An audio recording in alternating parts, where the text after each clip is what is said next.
All right. What's going on, everybody? It's Fat Belly here. I'm back again. I'm with there's another. Well, I'm actually with probably my first special guest here, Terry Lake. What's up, Um, guys?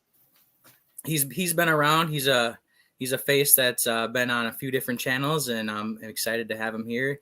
He's got a lot of knowledge, some good wisdom, and with that being said, I guess you can just say your name and where you're from. I guess. Yeah, my name's Terry Lake. I'm an old man, most of it old enough to be your dad's. Going to be 59 this year.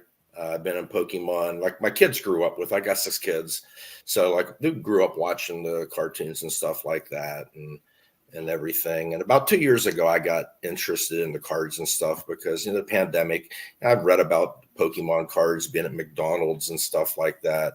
And it's like anything, it's nostalgia.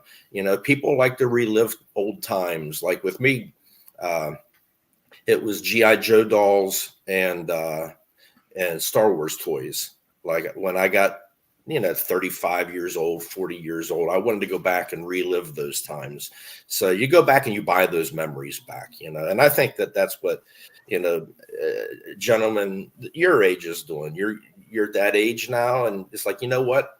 I want to go back and relive those times. So you're into the cards and man, I tell you what, I enjoy it way more than I thought I would ever enjoy it. I mean, I'm on top when the new sets come out. I got a calendar up there that I keep every release dates, promo cards released, and all the different podcasts I'm going to be on, since I'm on a bunch of podcasts now. That makes me happy. But it's just sort of like a new world to me. Like, I watch watch everybody's content. Most of it I really enjoy. There's different factions, but I don't have any favorites or non-favorites. You can learn from every different channel, and Definitely. and I just try not to be focused, because you guys, a group of people want to focus you one way, a group of people want to focus you the other way. If you want it to be an investment, it can be an investment for you. It may not be a good investment, but it could be an investment for you. Or you can collect it for the sheer enjoyment of it, of opening a pack of cards or buying an ETB or whatever it is. Would you say by default, if you're a collector, you're by default an investor? I think so. Yeah, I think so. I think it's sort of hard not to be, really, unless you open the cards and you crinkle them all up and stuff like that. You don't take care of them. But yeah, I think by default that makes you an investor. Yeah, whether it be a good investment, that remains to be seen. But I don't consider myself, and I see my daughter logging on there. Hey, Chloe. She just got promoted to staff sergeant. She's stationed down in Virginia, Fort Lee. So I text her. I said, I'm going to be streaming here at 7:00. So she said she'd try to tune in. Nice. Well, hello, welcome. But yeah, I am an investor. Yeah, I mean, but I enjoy it. Like I buy every ETB that comes out because I'm a completist as well. I think that overrules the investment part because I have to have one of everything. Yeah, I'm kind of the same way, but I had to kind of like you have to kind of draw a line. So I like I like booster packs. So I like to collect different artworks from well, now I have sun and moon till now to current. And then it's kind of like, if I go back, it's like I can't collect every pack art. I could do a pack, but I can't do pack arts. So then now I'm focused on Charizard packs. So the one I need now is Expedition Charizard, and it's just like it's just so expensive. It's pricier. And then where do you draw the line? You stop with American. I mean, maybe you get into Chinese or simplified Chinese or Japanese or Portuguese or French or German. I mean, where does it stop?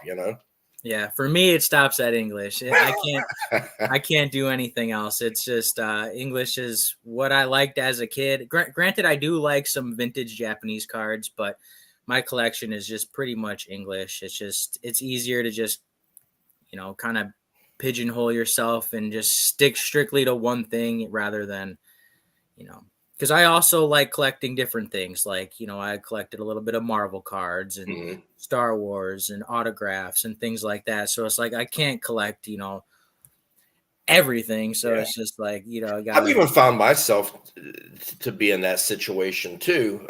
I'm far from poor, but I can't buy one of everything that's coming on the market at retail. You just can't do it. So I've learned over the last year or so, don't buy it as soon as it comes onto the market, because somebody's going to be selling that at 50% off or somewhere down the road that you can pick that stuff up at. Like Yeah. we got a lot of cool stuff coming out with Paldean Fates, some really cool boxes and stuff. And it's just like, I'm not paying those $50 retail for that when I'll be able to buy all three for probably under 100 at some point, you know? So I Yeah. found myself to be a little more discriminating when it comes to purchasing things as soon as they come onto the market. I mean, look at TikTok, for instance. Like, just think about all the people that, made good off of that. Like, there's deals that you'll probably never see again. And Yeah. I mean, I took advantage of it, and I'm sure a lot of other people did. It's just like you can't beat $70 or even cheaper. I got $60 Scarlet and Violet, and it's just like, where am I gonna ever get that? You're not going to get that anywhere. I missed out on that. I was, again, I'm a little bit older. I was a little more reluctant to download TikTok. And I was the same way. And I was like, I just downloaded it, and I knew my mom had TikTok, and I knew my girlfriend had TikTok, so I used their accounts. So let me ask you a question. How did you get those coupons sent your way? How did that work? Did you have to apply to get them, or? So no, you just if you had an account, I went. So what I did, I went to TikTok Shop, and then it said like claim coupon code, and you just had to purchase over, I think it was like, I'm not exactly sure the price, but maybe $50 or $70 or something like that to get the $30 off or Yeah, whatever. that's crazy. That's just crazy. I see people getting, booster boxes for $65, $70. It's like, man, but I don't want to, Chinese going to invade my cell phone stuff. Right. I deleted it. So, I mean, granted, it doesn't matter. You downloaded it, it is there. But I was the same way. I'm kind of like, I don't want TikTok on my phone. And it's just, but I was just like, I can't get rid of the deal. I can't beat it. And I know my local game store was on TikTok selling it. So I know it was a good product. So I'm not buying from somebody that's potentially trying to scam you or whatever. So I know I'm getting a good product from a good price. So it's just like, I can't beat it.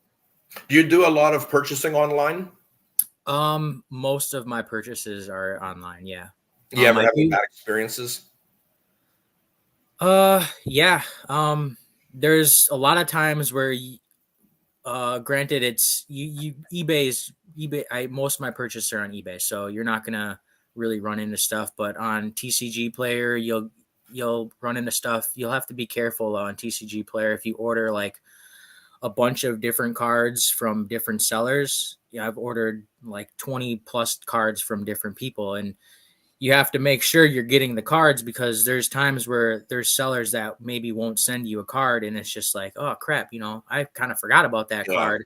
And that's happened to me multiple times, and I've gone back and I was like, oh crap, that card's 3 months ago and I never got it. And it's like, well, I kind of just have to chalk that $34 up or whatever it was. And because I recently remember doing that with a card that I purchased. It was like a Mega Alakazam or something, and I never got it, and I was just like, oh crap, I've never got that card. And I just but yeah, so I've dabbled in a little bit of everything. I was doing some grading there for a while, and I was trying to buy some bulk cards off of TCG Player. And I learned one thing real quick. When you're buying 20 of the same card from one person, those cards are already been pre-screened to be graded, and it's just like, good luck with that. You're not going to get anything that's gradable. It's been my experience. Yeah. So I gave that up. Yeah, I guess if you're trying to grade cards, I would not do TCG Player. Yeah. I would pay the little extra more just for pictures. That's my personal. If you're just looking for the card, TCG Player's great because you can get it a little cheaper and you don't have to spend time looking at pictures, and it's just easy. Boom, bye. Yeah, I've given up on the grading. My last 3 submissions, I mean, it's noticeable. I mean, I've been grading for as long as PSA's been around, when they first started grading baseball cards back in the day. And I can grade a card, and I know a difference between a 9 and a 10. I didn't send anything in. It's not 55, 45 centering, and no white on the back. And I'm getting all these 8s and 9s back from that. It's just like all of the last 3 or 4 months that's happened, and I've heard other people say the same thing. So I've given that up, trying to grade a dollar card for $15 and flip it for 30. Everybody and their mother's doing that. Yeah. Yeah. And I have a full-time job. So it's like, I don't need to make money on Pokemon. I do this because I enjoy it. Mm-hmm. What I've taken out of Pokemon, or cards in general, I've put back into, I'd probably say my collection, I put money into it, but I've taken probably just as much out because I've gotten lucky on a couple cards just from the pandemic. Mm-hmm. I got a few. I probably bought, I don't know, 20 cards back in like 2018, and I got, obviously, if I would have bought what I have now, I'd be rich. But um, I ended up just selling one card and pretty much making, all the money that I had put into my collection. So then I had that collection pretty much for free. And then I ended up selling a couple Evolutions boxes. So then I bought some more collections. And then it's just like, it's kind of like my collection in a way, I kind of got for free, but it's not free, if that makes sense. Yeah, I'm in the same situation you are too. Like I like to take product and break it down and keep a couple pieces out of it for free. Like a couple of the plays I had 2 weeks ago, GameStop had the 23 advent calendars on sale for $17 a piece. There's 8 promos in there. There's 5 packs of cards. There's 7 mini packs. There's 2 coins. There's keychain stuff. You make a mint on those, point them out. Pikachu's $5 right there, all day long. And then there's 2 Glaceons, V and V Max. And it's just, you start piecing that out. So I bought a boatload of those. And this week, GameStop has, last week they had the Crown Zenith Lugia Unknown box. It was exclusive to them. They had them for $20. So I bought a bunch of those, broke those open. There's 5 packs of Crown Zenith in that. So, I mean, at $4 a pack, there's your 20 right there. It comes with the coin, comes with the pin. I've sold a lot of pins on eBay. And then this week they got that,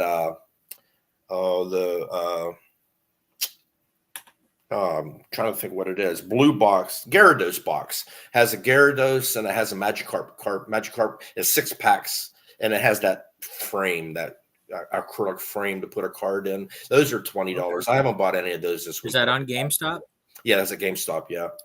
Okay. And yeah, and for me, so I have like a Pokemon Snapchat group chat with a couple of my cousins and friends, and there's about 5 of us in there, and they'll drop some of like the Pokemon Center stuff. But for me, it's just, I'm not into buying the new products at release. I don't know why. It's just, I feel like I'm always like fighting for it. And it's just like, okay, I got to get in there now. Otherwise I'm not going to get it. And it's just, I don't know if that's how that product is, where you have to be first come kind of, or if it's GameStop puts their sales on Sunday morning, and that normally runs from Sunday to Sunday. So again, I don't go crazy, maybe buy 30 or 40 of them or something like that. And like I said, you take the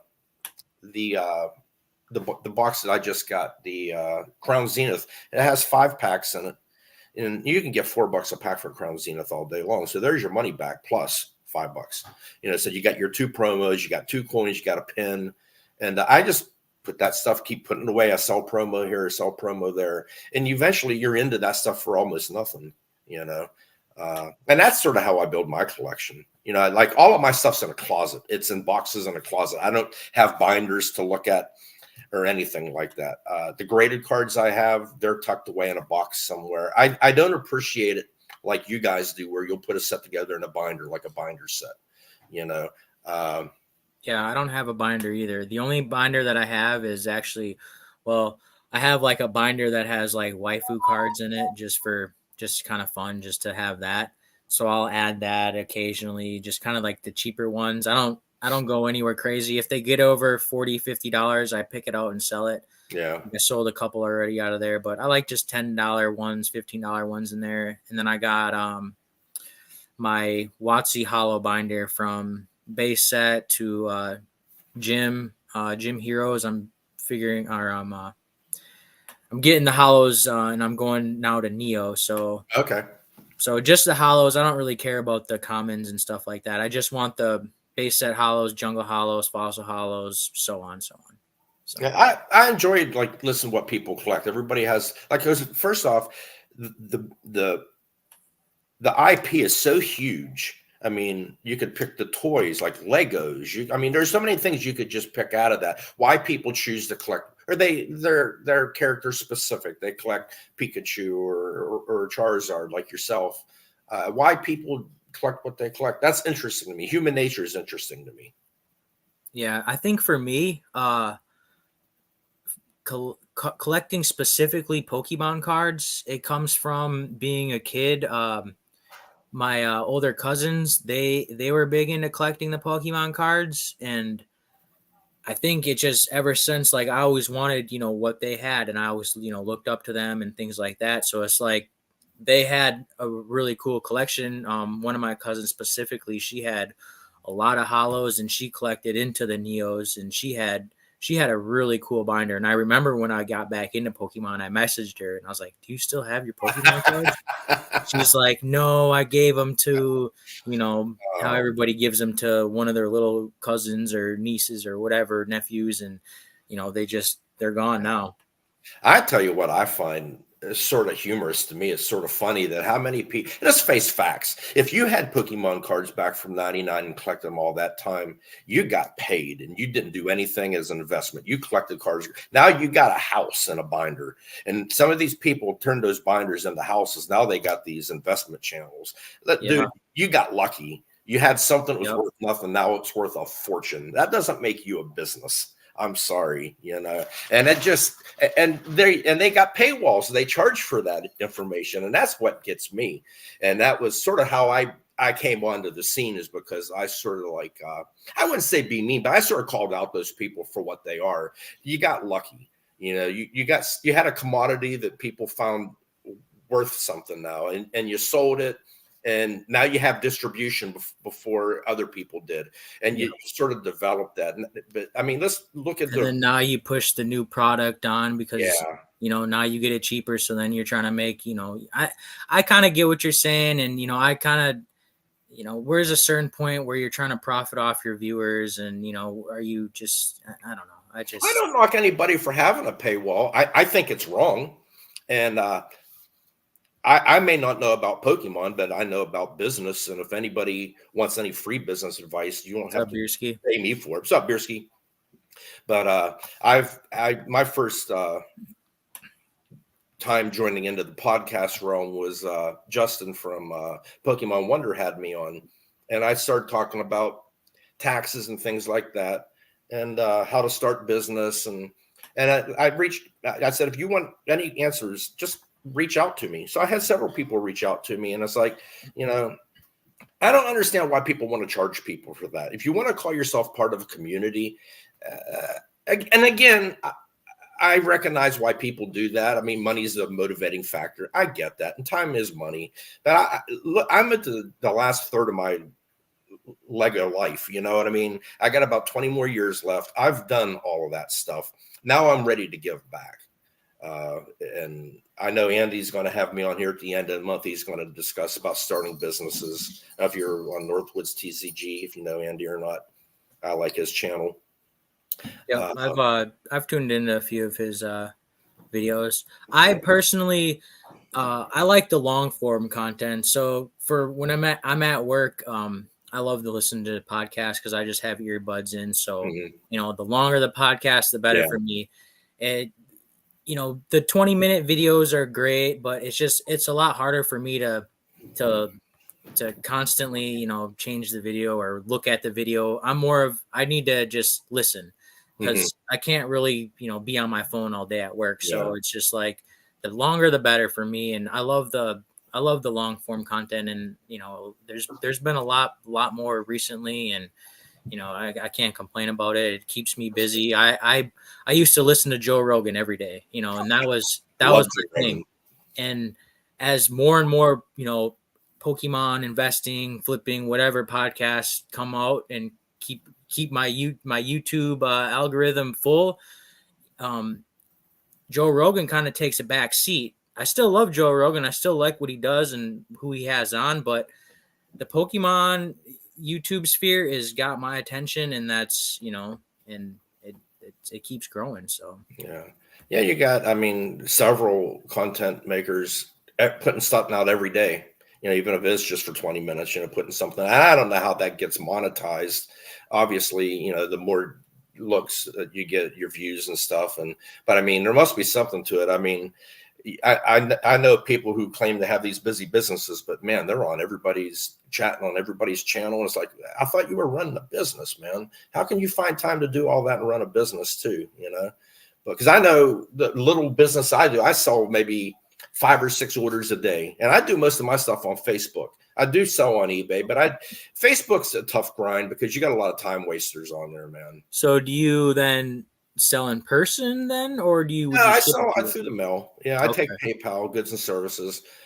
Sometimes people be nice and send it friends and family, but I don't expect that, because they don't know if I'm going to send it to them or not. Yeah. But I mean, there you go. That's my reputation. Am I really going to screw you over for I a should $3 card? really use Facebook. That's one thing that I haven't really used. And you were talking about a business earlier. I don't have a business, and I was thinking that I really should get a business, even if I'm only selling a few $100 a month. I think a business it's still good to have. Well, especially now that there's a paper trail for everything, no matter how you do it, whether you're going to get paid with Cash App or you're going to get paid with Venmo or PayPal, or if you're going to do it on eBay, it's getting very difficult to avoid those taxes like you used to be able to. Now they're documenting it. They're going to send you that form in the mail.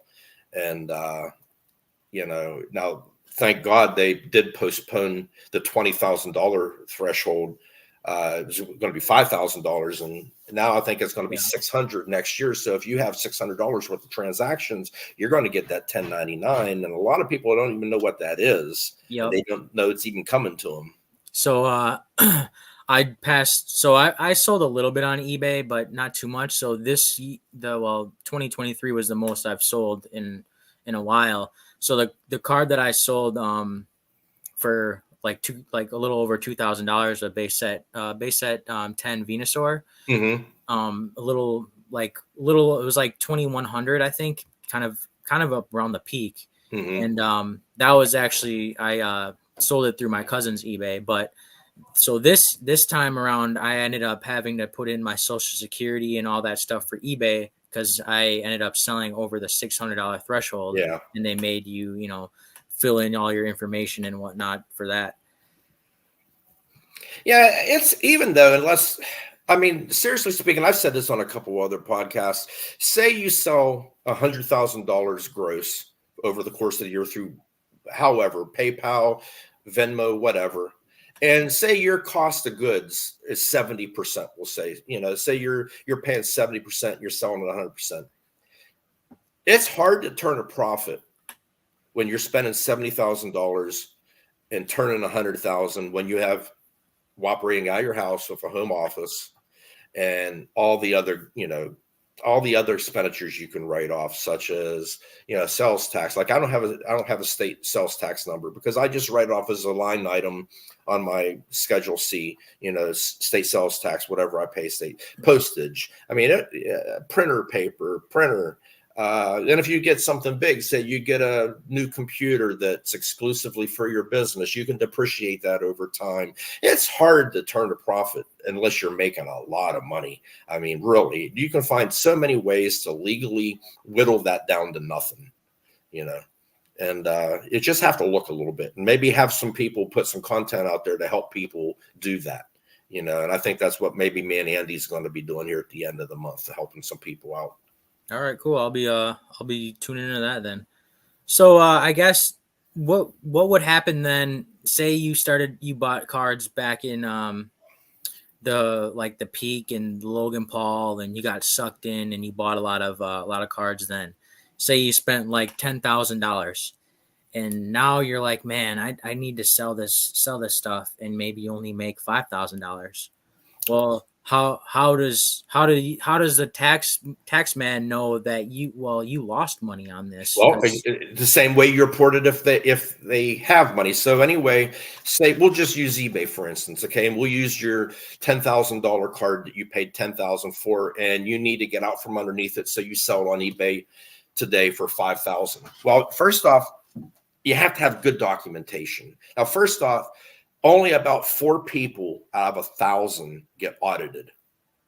So think that the odds of you getting audited is so remote, especially if you're not making over 100,000 a year and you're not a big business. So the odds of you being looked at, now don't confuse this with me trying to not report numbers, because I'm not. I report everything the right way.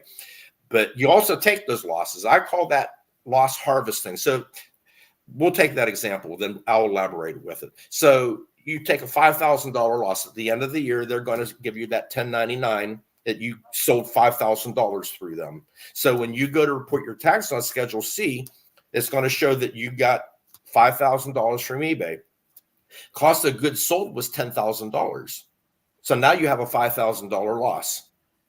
You can take up to $3,000 on your taxes every year. So, and you can roll that over from year to year. So in this particular case, now that's not counting your shipping, your taxes, your eBay fees. We'll just say simply 10,000, 5,000, and you have a $5,000 loss. So this year you'll have a $3,000 business loss that'll offset your earned income, your W-2 income. So say you made $50,000 through a W-2 through your job, and you had a $5,000 business loss. Now you're only going to have to pay tax on $47,000, because you can write $3,000 of that off as a business loss, and then you got $2,000 carried towards next year as a capital gains loss. Okay. If I can go back over that if you'd like me to. Well, but that's only if you have a business, correct? Yeah, but a business is a sole proprietor, which your business is a Schedule C with your Social Security number, which you just gave to eBay. So when you go to do your taxes, if you get that 1099, it'll ask you whether you're using H&R Block or TurboTax. It'll ask you, did you have small business income? The answer to that is yes. So it'll ask you about that. What's the name of your business? I just write eBay or I write Facebook for my 1099s. And then you just keep track. Like, 1 second, I'll show you what I keep. Okay, yeah, great. So this is like for just this year so far. Like I got a PayPal one. It's my Facebook stuff, and this is my eBay stuff. I write down what I sell, what date I sell it, what I paid for it. And I keep all my receipts. As you can see, I got a bunch of GameStop. Man, I wish I was that organized. You have to be, because if you don't, you're going to miss out a lot of deductions. Yep. And this is stuff that I can teach people to do. It's not hard, and people want to sell that information, and that's frustrating. And that's what got me to come out to begin with, and how I got to start commenting on people's things, because what I thought they were doing was just morally wrong, according to my morals. And I'm certainly not no high morality person. I'm just simply saying I'm at a stage in my life that people have helped me in my life. Now I'm ready to help people do that stuff. So, a lot of people say, okay, I want to have a business. Do I need to incorporate that? No, you don't. Just do a sole proprietor with your Social Security number, unless you have a brick and mortar, which case you have a liability issue. If somebody would come in there and something would fall on them, or maybe they would get cut on something. Maybe someone put something heavy on the glass and they got cut. Now you have to carry business insurance there. In that case, you need to be incorporated, because what a corporation does, whether it be an LLC, a limited liability corp, or something called a subchapter S corporation, or an S corp it's referred to, it separates your personal debt and assets from your business. So in other words, I'll give you an example that happened to me. I had a restaurant at one time, brick and mortar, obviously. I had a camera outside. I got a letter one day from an attorney that someone slipped and fell in front of my store and they were going to sue me. Well, I have business insurance. I had Nationwide, actually. I reviewed the tape, and I had the name of the person. The person was never at my shop that day. I have all the receipts with all the names on it, So I called up Nationwide. I said, look, got this letter. Do not pay them. That person was never in my shop. I got the video, excuse me, and I have the sales receipts. They were never here. They said, Terry, in a situation like this, it's best just to give them $5,000 and be on our way instead of taking it to court. And that made me so angry that person got $5,000 for not doing anything. But anyway, let's take this another direction. Say I don't incorporate, and I poison somebody through pizza. Maybe I used E. coli infested meat. Someone gets sick. They're going to sue my corporation, but if I'm not incorporated, they're going to sue me. Now they can take my house, they can take my car, they can take my kids if they want to, I suppose. But that's the whole point of incorporating. But it also protects your debts as well as your assets. So in other words, say you have a business and you're losing money and you run these credit cards up. You're buying Pokemon cards with these credit cards and you can't pay them anymore. And you decide you're going to close shop. You personally don't have to pay them. You file business chapter 11 and you're done. You're not responsible for that debt. That's the other side of. And you just get to keep all that free Pokemon. Yeah. Yeah. But I mean, there's a lot of things like that. I mean, I've done through trial and error. I've had a lot of different businesses. I've been incorporated. I'm sole proprietor.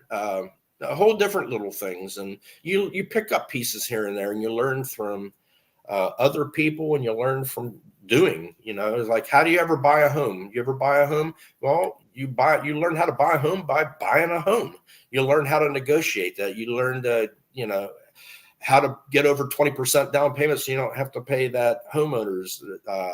I call it extortion because you don't have 20% equity. I can't recall what it's called, but you have to pay extra. Title insurance and all that stuff. No one taught me how to do that. I just learned trial and error and learned not to make that mistake the second time. Yeah, I was this was a couple years back. I was looking kind of just to see what I qualified for and all that and whatnot. And yeah, it's definitely a lot to learn. I mean, they don't teach you that stuff in school, and it's just like, they teach you stuff to, I feel like, fail at life in a way. It's like, if you want people to succeed in life, these are the things that you need to teach them. And, teaching them that, you need to go to college to do this and do that. It's just like, it's not for everybody. Yeah. I didn't graduate college. I went to college, but I did not graduate. I went through a divorce at the time, and then I just couldn't go anymore. I had to start doing other things. I had to run the rat race of life, and I never did finish college, but I go to college every day. I learn I watch something. I'm a science guy. I like a lot of science, chemistry in particular. Yeah. I watch a lot of videos all day long. Don't get me wrong. I did learn things in college. I did like it, and I am glad I did go. But it's just, there's things that like, it just doesn't prepare you for. And, it just, and the things that are really important in life, school doesn't teach you. Yeah. Like, they need to teach you how to go buy a car at a dealership.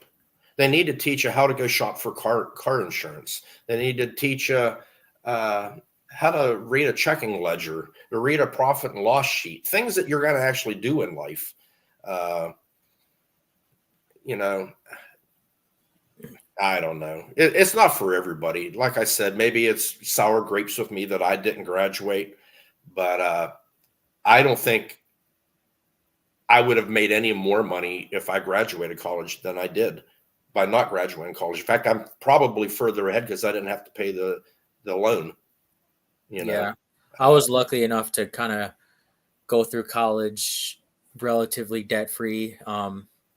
So I went to a bigger school, and I had to pay dorm fees and meal plan and all that other crap, and that set me back one year of that set me back further than the next 4 years of coming back home and going to the university in Green Bay. So it's like, I went to this bigger school, and it's just like, well, you're big in debt. Well, now I'm going to go back home, live at home, and go to this other university at home, and not pay nearly as much for the next 3-4 years. And it's just like, I don't know. It's just it's kind of silly in a way. Yeah, and they screw you too. I mean, they're not looking out for your best interest. I use my boy Legion. He's the twin of my daughter. He just graduated from a nice school called Teal. He got an education degree. He was a few credits short, so he didn't graduate in exactly 4 years. He had to go back to do his I don't know what you call it when you go be a student teacher for a semester. Yep. So that school wasn't anywhere near here, so he had to pay dorm for that, meal plan for that, insurance. He ran track and cross country for him.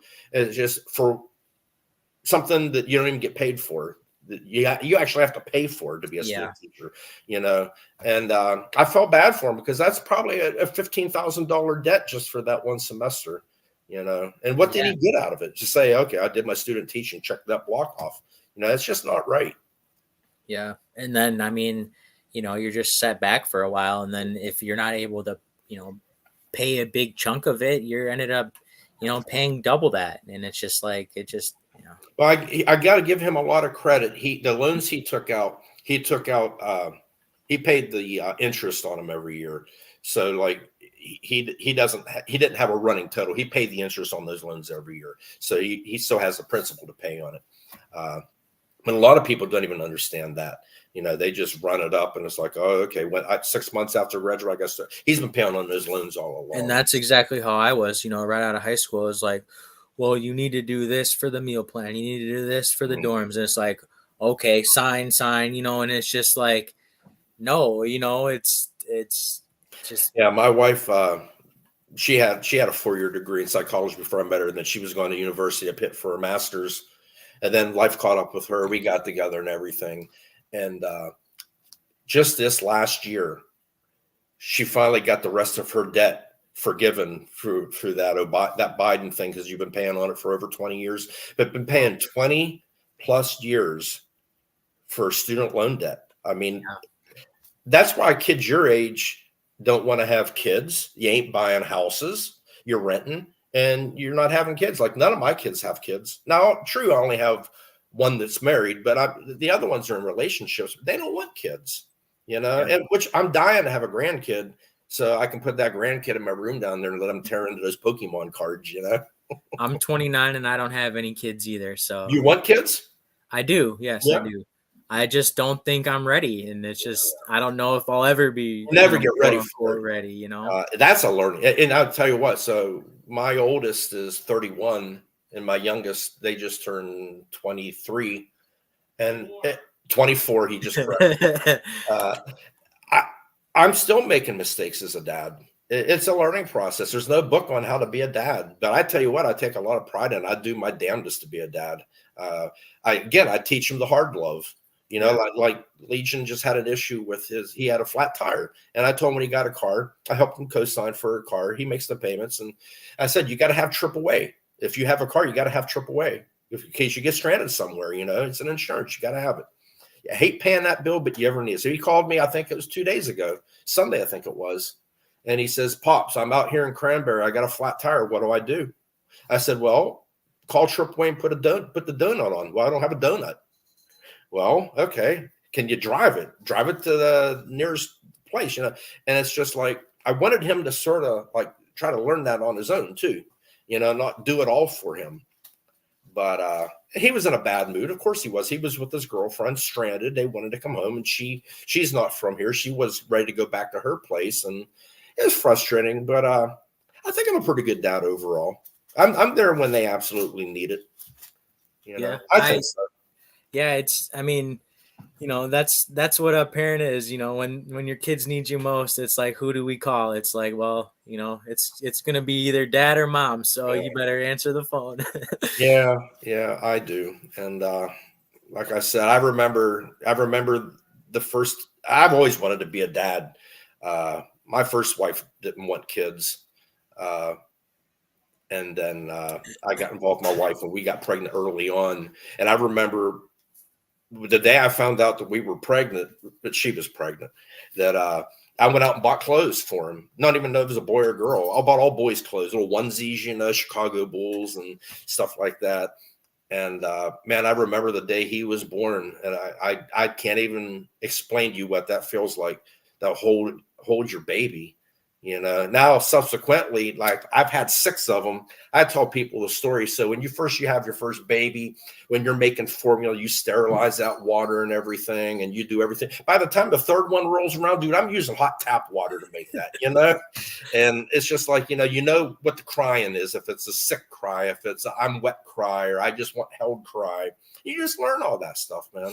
You know, and there's fun times though too. Like we used to, before they had Comic-Cons back in, so probably around 95, 96, they had a big Pittsburgh toy show, and we used to go vend there. I made cartoon DVDs of like How was Comic-Con back? and stuff like that, and I would sell them there. We'd take them. I never made any money at that because, you know, first off, there's a turnpike we have to pay to take a road there in Pennsylvania, and you got breakfast, lunch, and dinner for 6 kids, the wife. So I never made any money. But my wife says, Terry, you're building memories with those kids. Those kids are going to remember meeting like Mini-Me and Darth Vader and Boba Fett at these things, you know. And I'm so glad I listened to her. It wasn't all about money. It was about them getting to do cool stuff like that, you know. So how was like a Comic-Con atmosphere before? Nothing. It's like you take like a Hilton hotel, you rent the lobby out, and there's 30 tables in there, and they have free autographs. Like some of the free autographs we had was Ray Park, who played Darth Maul. Jeremy Bullock was free. Mini-Me was free. The kid that played not Boba Fett. Yeah, but the kid that played young Boba Fett. Oh, okay. Daniel Logan, I think his name was. He's dueled with lightsabers with my kids. Like people, it was not anything like it is now. Like there's a few people got dressed up, but like it's nothing like it is now. I mean, now they're called Comic-Cons, and you got, you know, 3-day passes and costume contests and stuff. And yeah, I always wanted to go to one of those. The goal is Collecticon Chicago this year. Okay. You know, that's a little different than Comic-Con, but you know, I want to go to some kind of huge big event that, you know, people travel for. Yeah, we're shooting for Richmond this year. I got some back issues. I don't travel well. I'm actually sort of disabled. I got a bunch of back fusions. My daughter's stationed in Richmond, and they're having one down in Richmond. So I'm going to try to make it down there for that and spend time with her as well. I don't know if I can make that drive though. Some days I feel like I can make that drive. Other days I feel like it's like 6 hours. It's not real long. Ooh. For me. Yeah. It's long. You know? Yeah, Chicago I think is like 4.5 from where I am. A little something. I'm not 100% sure, but yeah, I'd be afraid to drive in Chicago, man. I couldn't do that. I don't even like to drive in Pittsburgh, and Pittsburgh's not even close to Chicago. Yeah, I've drove in Chicago. It's really not that bad, but you know, it can be a little pain in the butt. So I guess you talked about, you know, previously in other videos of how you were in gold business and stuff like that. So were you quote unquote like a gold miner? Were you No, I actually work for a security company. So those are 2 different things. So actually, when I got out of the Marine Corps back in early 89, there was a gold mine out in California. So I lived in Yuma, Arizona, which is literally the corner of California, Arizona, and Mexico. 310 to Yuma. Yeah, Yuma. It looks like the moon. If you've ever seen the moon, that's what Yuma looks like. There's nothing there. But anyway, about 60 miles west into California, there was a gold mine in the middle of nowhere. It's called placer mining, where it's not like gold nuggets. It's all chemical extracted. So what they'll do is it's pit mining. They blow these huge holes like asteroids into the thing, and they pound up those rocks, and they spread them out over these big long beds, and they have little irrigation things through them where they spray cyanide water on them. And the cyanide attracts the heavy metal element out of that, and they filter that through carbon and then melt that off the carbon, and then they get mostly gold, but you have some silver, you got a little bit of copper and some platinum, and palladium, a little bit of palladium too. And then they would sell that. So anyway, they only hired former Marines for that job because, we have a stigma attached to us that we're supposed to be tough or something. I'm not sure. I felt that way when I was 22 years old, I assure you, but not my age now. But yeah, I thought I had it going on back then. But I got that job, paid real well. And like I said, woke up one day and it's like, there's nobody around me. I don't have any friends. I don't know anybody. I'm not getting anywhere. So I just came back home. So how I got into the gold business was. Does that company still exist? I don't think they do anymore. They were called, what were they called? The town it was in was called Glamis, California. It literally had one person that lived in that town. It was the guy's name was Mr. Sutter. He was the guy that laid claim to that area, and he sold it. And his house was, as soon as you came right on the road, it was just a little shack he lived in. Multi-millionaire. He lived in a little shack. It was amazing. Goldfields was the name of that mine. Goldfields mine. Yeah, I don't think they're around anymore. I mean, because this was a long time ago. And I don't think those pits go 30 or 40 years. But anyway, how I got into the metals market, buying and selling gold, was so I had the restaurant and I had back issues and couldn't do it anymore. Sold that. Found myself in a situation where I can't go to work anymore. I can't do food service work. In fact, I can't do really much of any manual work. What am I going to do? So that was when gold started taking off. This is probably about 2015, 2006. No, it was before that. That was about 2011, 2012. I decided to open up a coin shop. That's something I grew up collecting coins and stuff. And there's really only one person that does that where I'm at around here. Was that when the silver was booming to like 50 an ounce? Yeah. And I opened right up at that time. And since like I opened in town that my kids go to school in, since like my kids were active and everything, everybody knew who we were. Like we had a good name, and I was able to profit a little bit off of that. People knowing who we are, they knew that I'd treat them right. And you build off of that. You build off treating clients right. Get them a fair price. I even let them know what my markup was on it, and think that was fair. Instead of trying to have something hidden, it's like people think, oh, you're buying this, you're probably selling for 5 times what you're giving me. No, I'm not. Some people do that though, but I'm not one of them. But that's how I got into buying and selling metals. And I had one of those places for 1 year, did really well. I took on another partner and became a little bit more commercial, designed a nice logo, end up selling it to him after 5 years. And then I tried to retire. I just couldn't do it. I had to be doing something. So I opened up another one. This time's a little bit different. I bought and sold militaria, like World War II relics, from Germany, Japan, Italy, things like that. People like that. Oh, nice. Yeah. So I bought and sold that stuff because there's nobody that was doing that. And that stuff really interests me. I was a big history buff back in high school, and World War II was my like. Yeah, I've had some that really interests me. Yeah, I hold that kind of stuff. Like I had some really nice Nazi handguns I bought from a collector. You think about who owned those, like, and not just that. I had I'm not really a big gun guy, but like I just lost my train of thought. I'm a little bit older, so I spaced. Oh, you're good. 45, the government issue 45. I had one from 1917. It was immaculate. So what I speculate happened, the officer, because they had the opportunity to purchase those when they got out, and I assumed this officer purchased this handgun as soon as he got out, and it stayed with that family the whole time because there was no, other than a little bit of holster wear, there was no wear on it. I ended up selling it to a good friend of mine for what I paid for it, but just to have something like that, that's over 100 years old. Those are beautiful guns. Yeah. The flag, a lot of different flags. A lot of people, I'm certainly not a Nazi by any stretch, but that's what people want to buy. They want the Nazi stuff. They want the Italian stuff. They want the Japanese stuff. They don't want, the Australian, the American, the Canadian, the British.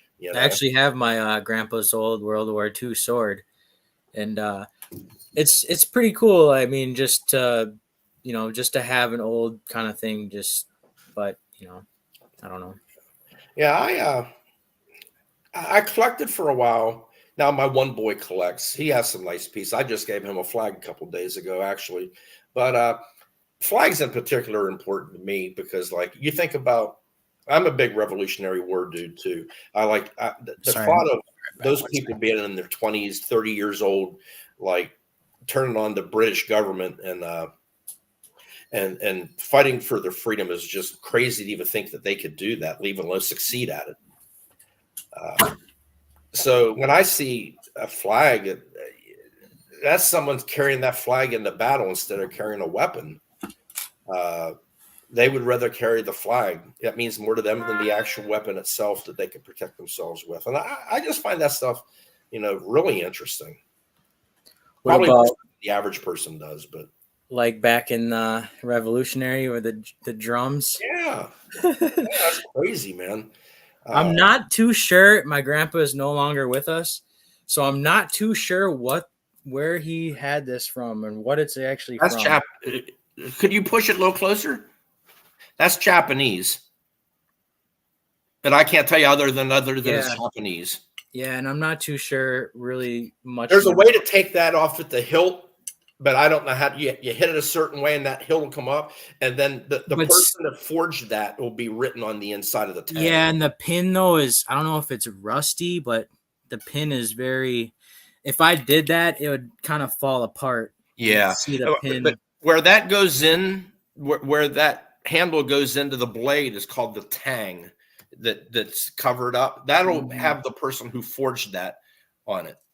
They inscribe their name on that. So that's just a little interesting thing. Who actually made that and who? Yeah, I wanted to do that, but I'm just scared that if I do, it's just gonna fall apart, and I just don't want it. I don't want that to happen. So it's just gonna stay like that. So, and I have his old, like, I don't know, his old book and whatever, but yeah.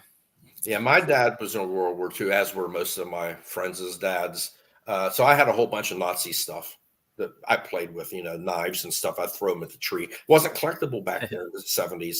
Now that stuff's pretty pricey, Oh yeah. Yeah, there's a pawn store in my area, and they sell a lot of a lot of older antiques and stuff. So they have old World War II Nazi things there as well. I think they had like the Ruger, I believe, they were selling there, and they had a few other different kind of things there. And it's kind of cool just to look at some like the bayonets of like the old muskets and things like that. It's just cool to just see history like that, because it's just like a lot of people don't want to see it. They want to hide it. And face facts. World War II happened. You can't hide it. Let's learn from it, But I tell you what, the Nazis put so much effort into their appearance. And I mean, down to the buttons. I mean, their uniforms were immaculate. The navigational, the armory, the weapons, it was all top notch, just I like, in my business, every once in a while, you run across a Rolex. Okay. People say, how can you tell if a Rolex is real? When you hold a real Rolex, you'll know it. There's no doubt it. It's like holding a piece of Tiffany jewelry. If you can't tell it's real, it's not real. It's just like when you hold, like a ribbon or a medal from Nazi Germany, you'll know the difference because the quality was just so much better than ever. But then towards the end, they got a little sloppy in 45. The stuff, they were mass producing that stuff in 45. But I don't know. I find that stuff interesting. I tell people all the time that history is on the side that wins. What I mean by that is, like, you look at the Alamo. There's two sides of the Alamo. You got the Mexican side of the Alamo, who will tell you what happened to the Alamo. Then you got the American side of the Alamo. Two different stories. Same incident happened. So whoever wins the war gets to tell their side of the story more. And I look at those people. Yeah, I may not agree with what they did, and I don't. But a lot of those people didn't know what was happening. Like, Hitler unified all of Germany, to the post offices, to the police. Yeah, and I mean, they were in a huge, their economy was, nothing after World War I, and they were trying, they were trying to do anything to, succeed, and they they latched on to Hitler, and he was a huge like motivator for him. Yeah, not all Nazis killed Jews. In fact, a lot of people who wore that swastika didn't have anything to do with the military. They were postmasters, they were firemen, they were band people. And I hold those things, and those medals that they won, that meant something to them. And they view history differently because they're on the different side of history. So say you're a postmaster in Nazi Germany, and you don't know the Holocaust is going on, but you take pride in because you're delivering the mail to these kids who are in the military. You win an award for that. That award's important to you. And I look at these awards and I think, but I've had some bad pieces too. Like I had a document signed by Heinrich Himmler, which is one of the worst people ever. He was the leader of the SS. Where'd you acquire that? So a guy, we call them hustlers where I come from. People who go to flea markets, who go to shops like mine, who buy this off this guy. Wasn't it at one point illegal to buy Nazi memorabilia? It is in Germany. Okay. It is in Germany. Yeah. So anyway, I'm familiar with that autograph because I'm an autograph. I collect autographs too, buy and sell autographs. But he told me he had a document, official document. It was in German and everything, and I knew what Himmler's autograph looked like and everything. It was beautiful, but I didn't get a good price on it. I paid retail for it. It was $1,200. I ended up selling it on eBay though for like $2,300. I did real well with it. But the same company PSA has a company PSA DNA where they authenticate autographs. So I got the letter from PSA DNA, which you can make money doing that if you know about autographs. Was it a card or was it like a document? It was a document. It was actually about an Italian diplomat who was found to be treasonous, and he was being sent to some camp. And I had a translation for it. It was sort of cool, but it was ripped out of a thing. And Himmler had a beautiful signature. I mean, for such an evil man, he had a beautiful signature. Wow. How do you feel about so there's like president autographs and things like that, and they'll I guess destroy the original document and put it in a card. How do you feel about something like that? I cringe at some of that stuff's no big deal, but some of it is. I mean, they ruin things like not that it's a rare autograph, but Ted Williams, baseball player Ted Williams. I saw an Upper Deck card where they took a check. He signed a check, and they had the ODE or the ORE from Theodore, and then Williams part. They didn't have his whole name on there. They cut that check in half and put that on that card and just ruined that. I was actually gonna buy an Abraham Lincoln autograph in a piece of hair strand, and it was like, I think it was like $400 or something like that. And I was like, do I really need that? See, that's like, something that people don't know. They used to collect. People used to collect locks of hair back in the day. That was a big deal. You'd carry a little lock of hair from people, and famous people. Like you can buy Napoleon's hair strand. That stuff's expensive though. Yeah, crazy expensive. Yeah, it's kind of interesting. The weird things that they're turning into cards, and it's just like, I don't know. It's like, I don't think that they see the other side of that. I think you got people who don't collect cards nor autographs who just look at that as a job. I'm going to take this and put it with that and sell it. Someone's willing to buy it. I don't think a real autograph collector would destroy anything of any real value.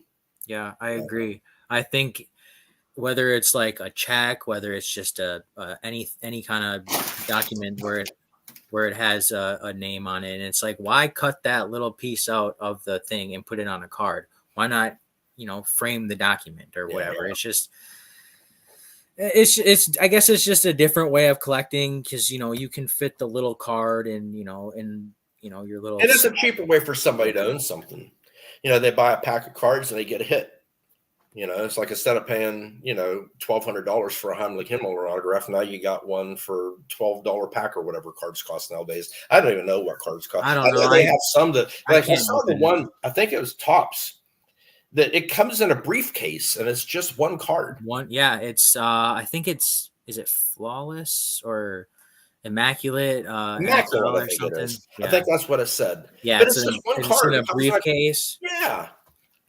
I don't know. For like $4,000 or something like that. Crazy price. Yeah. See, I don't get it either. It's like if I want an autograph of a player, like why do I want a $1,000+ card when he has the same autograph on a $50-$100 card? It right, makes no sense to me. right. There's people willing to pay it. I mean, I look for the cheapest autograph. Like I enjoy autographs, and so like I've been actually recently in the kick of buying like kind of Hall of Fame autographs or like just players that I used to like. baseball, football. I'm not too into baseball, so mostly football, and I've been getting into UFC lately. So Oh, okay, okay. yeah, baseball. I, I love playing baseball, but watching it, I just see, I got lucky like the Pokemon people did. I sold my autograph collection off at the peak, and so back in the 70s, there was a book written by the name of Jack Smalling. It was a list of baseball addresses where people lived, all ball players, and there was Hall of Famers in there. Most of the Hall of Famers would write back to you. They know they were writing a kid. And autographs weren't worth anything like they were in the 70s, you know? Right. So I had letters from like a lot of old Negro Leaguer Hall of Famers. And, yeah, I remember you saying that. That's awesome. And that's like awesome. I was getting rookie cards signed when nobody was getting rookie cards signed, because when the 80s came around, you didn't dare write on a rookie card. So a lot of rookie cards never got signed. So I had a lot of football and baseball. I had some good time. I had a bunch of Aaron rookies signed at which is 50, what is that, 54 tops. I mean, I had a lot of nice stuff. I had a lot of good football, a lot of good football Hall of Famers. And we were going to buy a retirement home in Florida with that money. And at the time, houses are flying off the market like that. So I ended up liquidating everything and never buying a house. We just never bought a house with it. And we put that money, I parked it in a growth and income fund. And it's been sitting there since. And that's going to be my retirement home. But I got lucky too. Like I talk about people getting lucky with the Pokemon. I mean, especially the market from then, it's only been up. So it's just. Yeah, I was seeing a thing that I don't know if you know what Sandy Koufax is. Used to be a pitcher with the Dodgers back in the day. He's I think he's charging $3,500 to sign a rookie card. Yeah, wow. And it's like you can buy a signed rookie card cheaper than that, you know. But I don't. If someone's willing to pay that, I don't have a problem with them charging it, you know. But I would look at like Tom Brady's a good example. I love Tom Brady. I think he's fantastic. I don't think he's the biggest physical specimen, the most perfect specimen, but man, he made it work. But anyway, if it was me and I had a demand for my autograph, there you go. That's a 63. I don't know if that is a 63, but that's his 1963 style of card. Yeah, it is 63. Yep. Is it signed or is it just a? No, card? It's not signed. Nope. But I would do that for charity. I mean, you think if someone's willing to give you $1,000, I would take one day out of the week, and like for like Children's Hospital around here is a big hospital. People come from all over the world. I would sit and say, look, you know, I'm going to sign all day for you guys, and you can sell those cards for $1,000 and pay for these kids' operations and stuff. What's it to him? I mean, he's not obligated. I'm telling you what I would do if someone was willing to pay $1,000 for my autograph. I would put that to good use. I would be helping kids who are sick. But then do you think his autograph then eventually won't be worth $1,000? Then maybe it'll only be, you know, $100 autograph because he's been signing for all these kids, and like maybe he wants to hold his autograph high as a value because there's some people like do that. Like The Rock, for instance. His autograph is insanely expensive, and Leaf, I don't know if you know, but Leaf recently signed him, and he's gonna now autograph again, and he hasn't autographed since the early 2000s, and he'll now have like I believe probably a sticker auto. So which I don't like those cards when they come out. Those stickers, like send them a sheet and they just sign on those stickers like 100 times. Yeah, his autograph value is gonna tank. I've seen that some people actually don't even sign them. They've had other people sign them in the past, and they got busted for that. Yeah, like Luca. But I don't know. Yeah, it's what people collect. People say, "Why'd you collect what you collect?" I don't know. The neatest thing that probably I told this story on one of the podcasts. The neatest thing that I ever came into my shop that I ever bought and sold was a human skull. That was the neatest thing. Got talking to a guy. The guy ironically, the guy that I bought the Heinrich Himmler autograph from, I bought the skull from. He told me he bought a bunch of boxes of stuff, and he had a couple skulls. He still had one left. I said, "What do you want for it?" He said, $600. I said, "Bring it down. Let me look at it."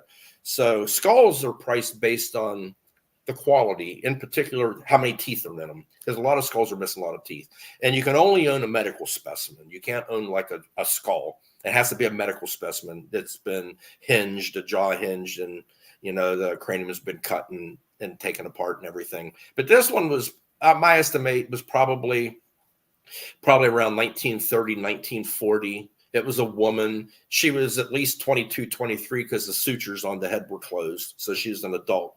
But when I held that, I think about what that person was like. Wonder what she was like if she had kids. If she had an easy life, she had a bad life, if she died young. But anyway, I bought it for $600, ended up selling it for $700. So, people would like to look at it and they come in and said, "Is that real?"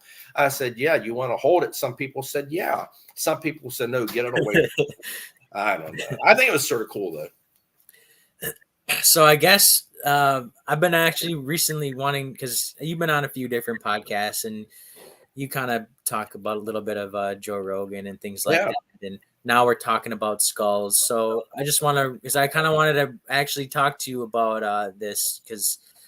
So what do you think about, I don't know if you know or have listened to, but the guy in Alaska about the boneyard where he's got all like the like woolly mammoth bones on his property and stuff. Yeah. What do you think about that? Like that, I find that fascinating to me. I do too. I find that and like meteorites and the same kind of thing, like extinct animals, like having a mammoth tusk. Or I actually have some Native American artifacts and some blades and stuff like that that's been found here locally, and to hold something from the Ice Age, like a paleo point from 12,000 years ago. I mean, what that person made with that point. What was that person? This ain't somebody who's reading a book. This is people who's killing mammoths for a living. You know what I mean? And what are these people doing? And then what would life would be like to see a giant woolly mammoth? I mean, and have to kill that to eat, and then, yeah, I'd buy one of those. Hell yeah, I'd buy a mammoth tusk. I don't know what I'd do with it, but yeah, I'd buy one of those. I think that stuff's cool. Yeah, I think it's just fascinating because, well, his specific story is, so he was a gold miner and he was mining for gold, and he ended up finding a bunch of bones, and he was like, "What is this?" And so he melts all the permafrost, and he's only melted about like a 2-mile radius of permafrost, and he's found thousands and thousands of prehistoric bones. And it's speculated that all these animals came to this area and died, or some kind of water. I heard it might have been possibly a flood or something that swept them all down there and deposited in the spot. Yeah, I'm aware of that. I haven't heard that for a while, but I am familiar with that story though. Yeah, and it's kind of crazy because apparently there was a museum that dumped all the bones in the New York River back in like. Yeah, I know that too. Yeah. Up north, that's not uncommon to find mammoth tusks. It is down here. They roamed out here as far down as Texas, I believe. And that's a whole nother story about why they died out. A lot of speculation. I talked about that on a podcast about the Younger Dryas and stuff like that. Yeah. But that's the kind of stuff like I watch. Yeah, that's kind of why I brought it up, because I was listening to that and I was like, man, I kind of want to ask him a couple questions. Yeah, and that's the stuff that I live for, man. And that I studied that stuff. There's a man by the name of Randall Carlson. Yep. Who believes in this Younger Dryas? Are you familiar with this? Yeah, and it makes sense when you kind of like throw away the stuff that you learned in school and you actually listen and have an open mind. It's like, this makes perfect sense. Like, it does make sense. How can it not? I mean, you got an iridium layer laid down at 13,000 years ago. That's funny that's exactly the end of the Ice Age. And when they speculate that comet hit Greenland, warmed things up. All those floods were created when you melted all of that, which explains all of the the myths of the floods from all the different civilizations, and then the disappearance of all the megafauna on the North Carolina continent or the North American continent. I mean, it makes 100% sense, but there's some people just won't get on board with that. I don't know what more you want. You know, the cavemen killed all those mammoths? Yeah. I don't think so. I think there's just people that they like to be, I don't know if they just like to be ignorant to things. And it's just like, they like to, you know, they don't like to listen to the truth. They like to put their mask on and drive home in their car alone. You know, those are the types of people. And it's just like, you can't get through them. And it's just like, they want to hear what they want to hear. And it is what I just don't understand why more people aren't interested in that kind of stuff. To me, it's fascinating. Like, where did we get to be where we are? You know, like I tell my kids that they exist because I went to work mad one day, which is 100% true. So my first job when I came back to Pennsylvania was I was a general manager for a Salvation Army thrift store. And I lived in an economically depressed area where we took donations and sold used clothing to people. And those people, that was the clothing they wore, was what they were buying, used shoes, you know. And I lived in that community, so I knew these people every day. I saw them in. And I had a boss who lived in Pittsburgh, and Terry, you got to start charging more for this stuff. You got to charge more. You're giving this stuff away. I said, you know, Martina, these people need this stuff. I can't charge them $12 for a pair of used shoes. I mean, you know, they're going to wear this, you know, and I got into a big argument with her, and I just quit in the middle of the day, just like that. I ended up going to work for Burger King, which is where I met my wife. So if I don't get mad at her that day, I don't meet my wife, kids don't exist. We're not having this talk right now. You know, so you go back to Homo erectus or Homo habilis. If something goes wacky that way, the whole Homo genus doesn't last. I mean, who knows what happens? I was just talking to my girlfriend not too long ago. I was listening to Joe Rogan, and the guy on there was talking about kind of how American Sign Language came about. And it's just like this, you know, genius of a man at a certain point in time saw these two sisters communicating with each other. And he was like, what is that? And he turned it into, you know, sign language. Oh, wow. I don't know that story. And it's just like, if that guy didn't walk past those two girls, if he wasn't so smart, who knows if it would ever exist. That's crazy to me. That's the stuff that goes through my head.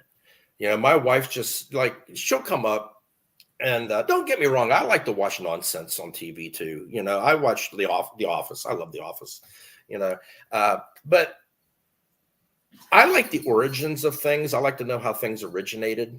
I like to find out why we have meanings for things. How you know, like if I don't knock anybody that does, but I don't believe in God as we know it. As I agree, the traditional quote unquote. Yeah, I don't believe in that, but I definitely believe that we've been visited not once, but still being visited. That's a whole new story. But I just don't see how you can get on board with that. You know, that's an easy explanation for things you can't explain. Exactly. There's so many questions, like, and that's, you know, I don't know, you know, I don't necessarily want to attack anybody who does or whatever. Yeah, it's just there's so many questions, and it's just like your only answer is, oh yeah, it's God, and it's just like. Well, here's a little tip. You into mythology at all? What was that? You like mythology? I used to, yeah, definitely. So anyway, I noticed my daughter was on here. So anyway, I wanted to name her Aurora. Aurora was the princess of the dawn. She was the goddess of the dawn. So she had she was an immortal. She was her mother was Ovid, and I can't remember who her dad was. Of course, they're not real. But anyway, she had a brother and a sister. The brother's name was Sol, which is the sun, and she had a sister named Luna, which is the moon. She fell in love with a mortal. Don't remember the name. He was the Prince of Troy. And she asked Jupiter, because she was Roman Zeus, if you're talking Greek, if she would grant him, if he would grant her a wish and make him immortal. And he did, but he didn't grant him youthfulness. So he got old, and he continued to get old. And he eventually got so old, she turned him into a cicada. So that's where the phrase, you better be careful what you wish for because it might come true, comes from. And that's the kind of stuff I find interesting. Okay. Yeah.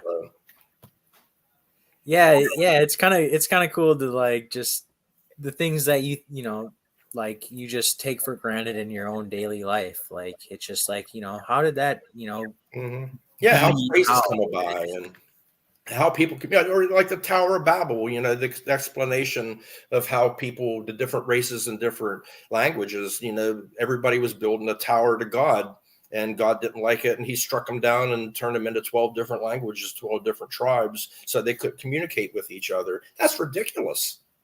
That's just ridiculous. People have dark skin because they need the melanin in their skin around the equator.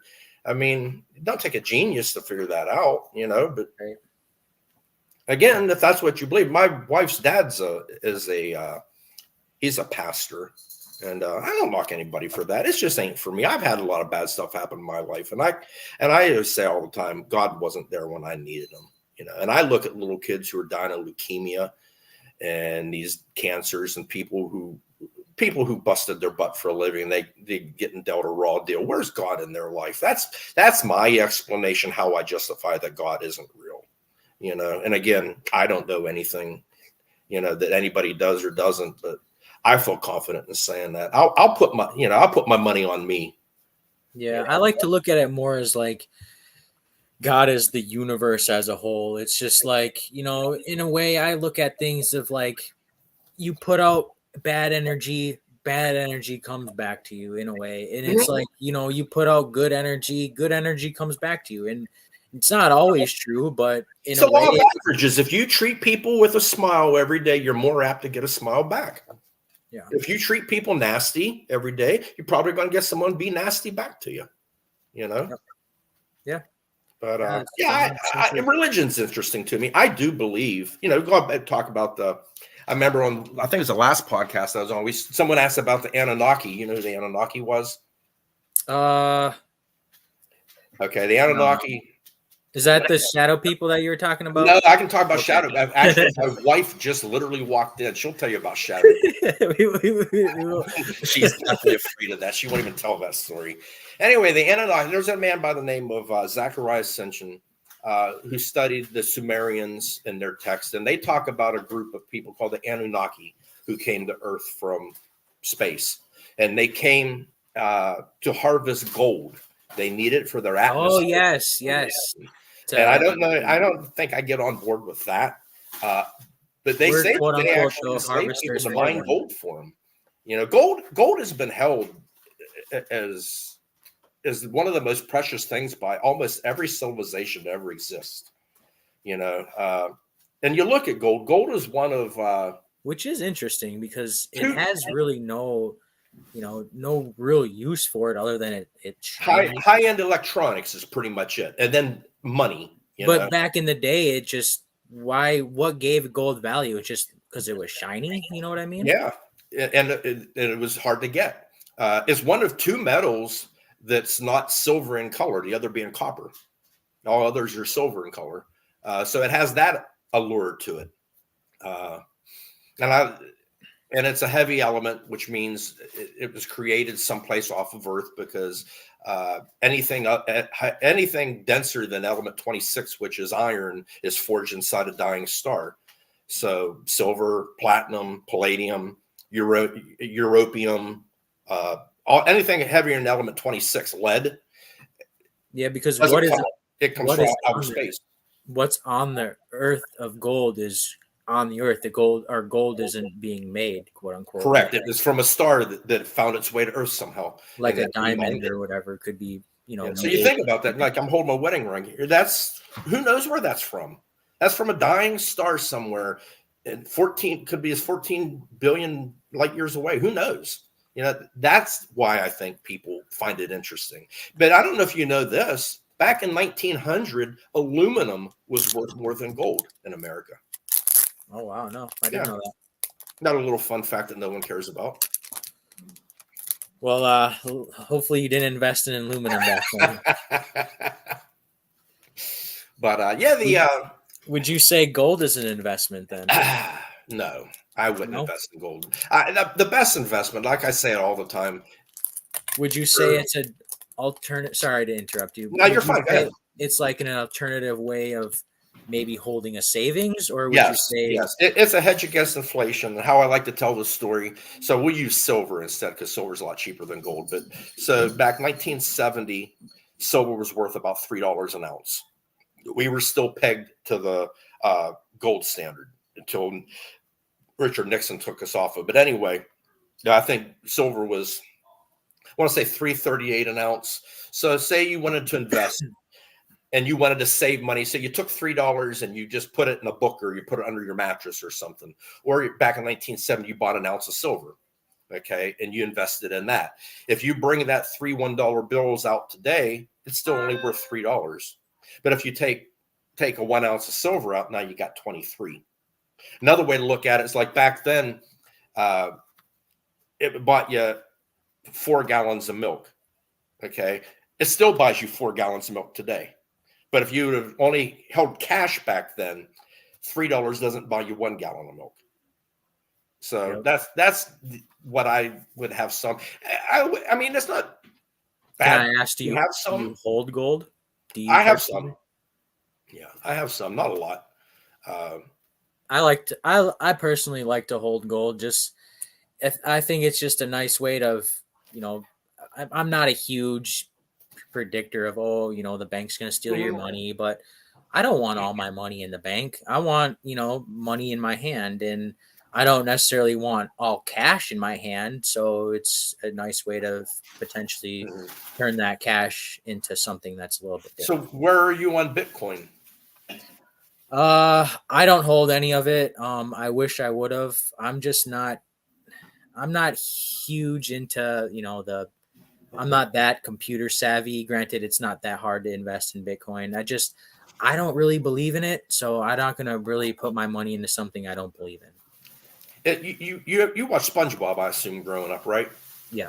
Did you ever see the episode where he goes to the Krusty Krab and spends bubble money? Yep. Yeah, that's what Bitcoin is. It's nothing. I Yep. mean, what is it? It's Oh, I some. mean, I would have took all my money out for sure and put it into something else. I'm not saying you still can't make money at it, but I'm telling you, you're literally holding nothing. Yeah, I'd rather put my money into something that actually exists, like the stock market with my 401k, or a piece of gold that I can hold, or something that actually has something, not just numbers in a computer. Right. Yeah, because you go back to the like to the Carrington event. I don't know if you know what that was. That happened in the 1870s, where we had a solar flare that wiped out the telegraph system. It literally burnt the wires up, but yet it was so electrifying, that solar plasma, that they still could send messages without wires. That's how strong that solar flare was. Something like that happens today and knocks out the solar grid. Can you imagine not having electric for who What's knows how long? I was actually just talking about that at work today. Is one of the guys was saying, apparently Russia has something that can, like, quote unquote, like EMP us. Mm-hmm. And Yeah.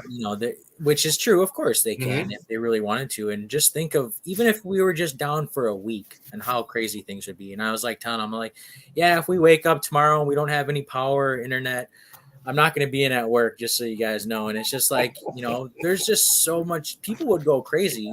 Just think about COVID, the lines of people at the grocery store. People had People 3 carts of food and stuff. And it's just like, you guys are insane. And it just, people have no clue how fragile our life is. They really don't. yeah. They And really that's don't. why you have to be prepared. And it's just like, people will take what they don't have, and you have to be prepared to defend what you do have. And I totally stand by that. I know you're too young for this, but when Y2K came around, that was a pretty big deal.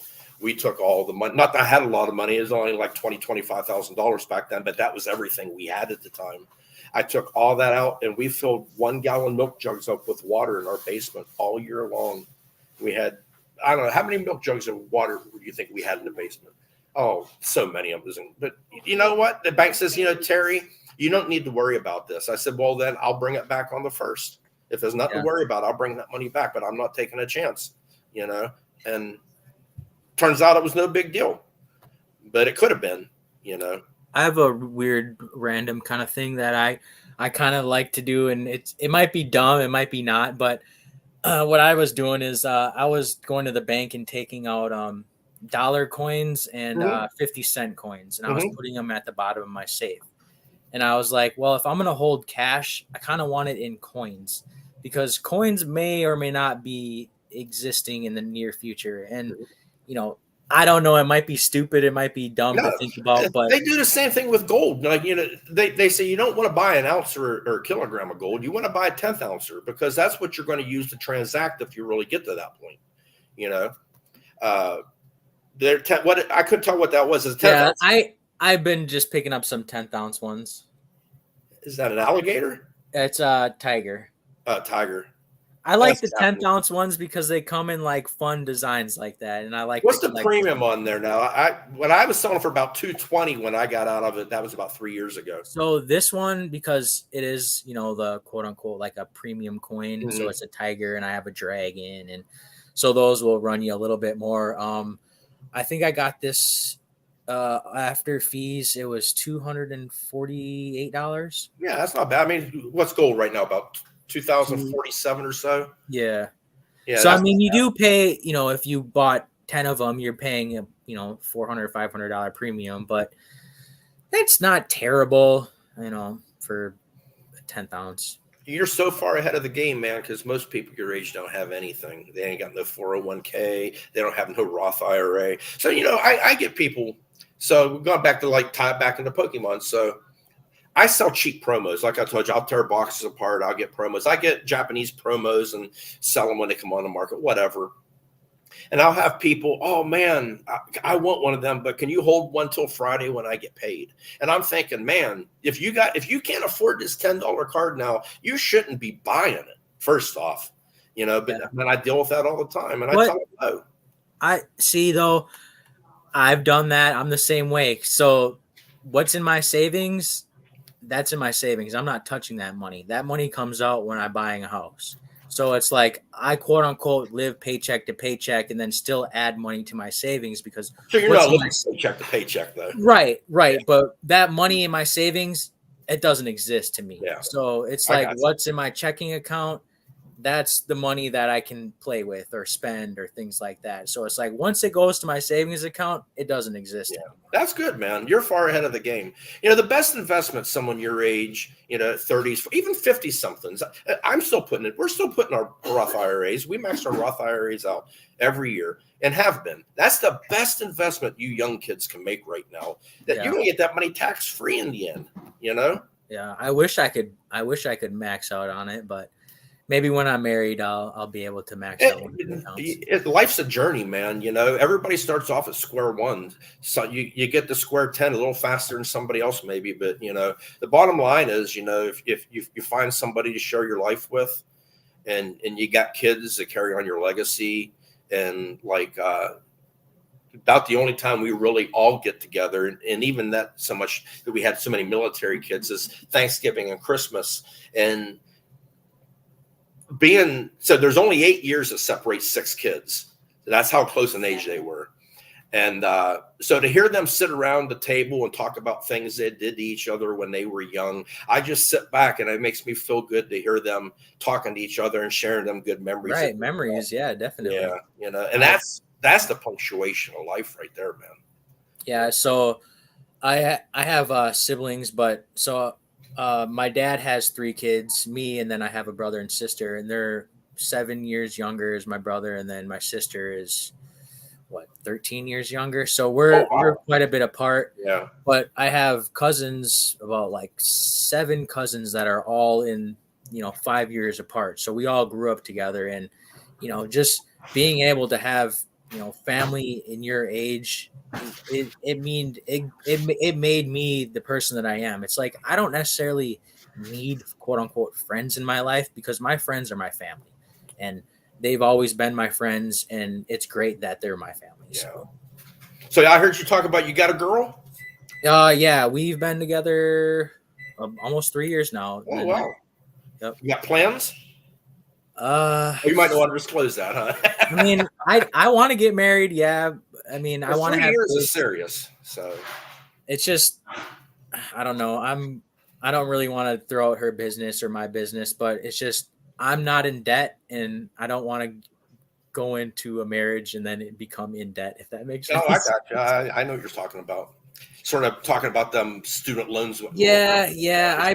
I kind of, I pride myself of paying my student loans off, working through school, and like I worked hard at trying to make sure I don't have debt, and I enjoy that, and I don't want to like, I don't know, not saying I don't love my girlfriend and I wouldn't do it. It's just like it just I don't know, Marriage is a business decision in a lot of and ways, I don't want to look at it like that because but it you is know though. it is, and I don't want it to diminish like, oh, I don't love you because I don't want your dad or I don't want to marry you, blah blah blah, and it's just like that's not it at all. It's just it's not anything different than that, and it's just like when I get married I want to have kids, so it's like we're not really ready for that yet, so Yeah, yeah. I think Tiffany, how old was it when we had kids? I was 26 when we had Griffin. 27. 27. Yeah, I was 27. We had our first one, and I said, man, that was the greatest day of my life. I remember that, and that is, and I'll say that's the greatest day of my life was when he was born. I'll yeah. never forget that. And I guess Not that I love him more than the other ones, because that's not the case. It's just he was the first one. you'll never be ready. I don't were you quote unquote ready? No, because something that, again, something gets tossed at you. You just don't know. Like, I mean, I listen to somebody today, they're talking about kids circling back and how kids all circle back. And all of my kids didn't circle back. Some of them did, some of them didn't. But it's okay. As long as they get back out. They got to get back out so I can live my last 10, 15 years of what I want to do. I want to live in a place where I don't have 3 levels. I have to walk all those stairs. In some place I don't have to shovel snow, and some place I don't have to cut grass. Like a retirement home, like 55 and over. There's no kids. Yep. That's what I want, but that's not in the cards for us right now. They're still getting their lives together, and I'll get mine someday. I'll get what I want, and I wouldn't change anything. Grass is always greener, they say, but I'm lucky. I look at where I am now compared to where I would have been, and I'm not talking financially, although we're okay. I'm not hurting for money, but man, our life's good. I don't worry about nothing. I really don't. I worry about what I'm going to listen to during the day. That's who I'm going to listen to. What Pokemon cards? That's the life I'm living right now, stress free, because I don't have kids. I can work out after work. I can come home and just if I want to watch TV brainlessly, and it's just like I don't have responsibilities right now, and I'm enjoying it and I'm soaking it up. So, maybe the next 2 years I'm not going to have as much free time and enjoyment. But it goes quick though, man. I'm telling you. I just think about the average lifespan 74 for a man. I'm be 59, so I mean I got 15 years statistically. 15. Yeah, that's another thing too, Glenn. Yeah, but you don't want to look at life that way either, though. You don't want to say, "Oh, I might." Yeah, but I roll, man. I got a problem with numbers. Like my money's got to be a certain way in the wallet, kind of thing. I'm focused on numbers and things, and I look at statistics. I'm a big poker player, so I'm all about statistics and probability odds. So I just want to make sure I get 5 years of what I want to do. I hear you. Yeah. That's what I'm looking for. You got a plan, no? Yeah, definitely. Yeah, and I think someday I'm going to get that. But I mean, people got real problems in life. There's people who got real problems, man. I don't, and I don't even know how some people cope with the problems they have. They got people who are dying. They have cancer and stuff like that. Or maybe they're killed in a drunken driving accident or something their family was taken from. Those people got real problems, man. I don't have nothing to worry about. That doesn't mean my problems aren't relative to me, though. Yeah. What problems I have are relative to me.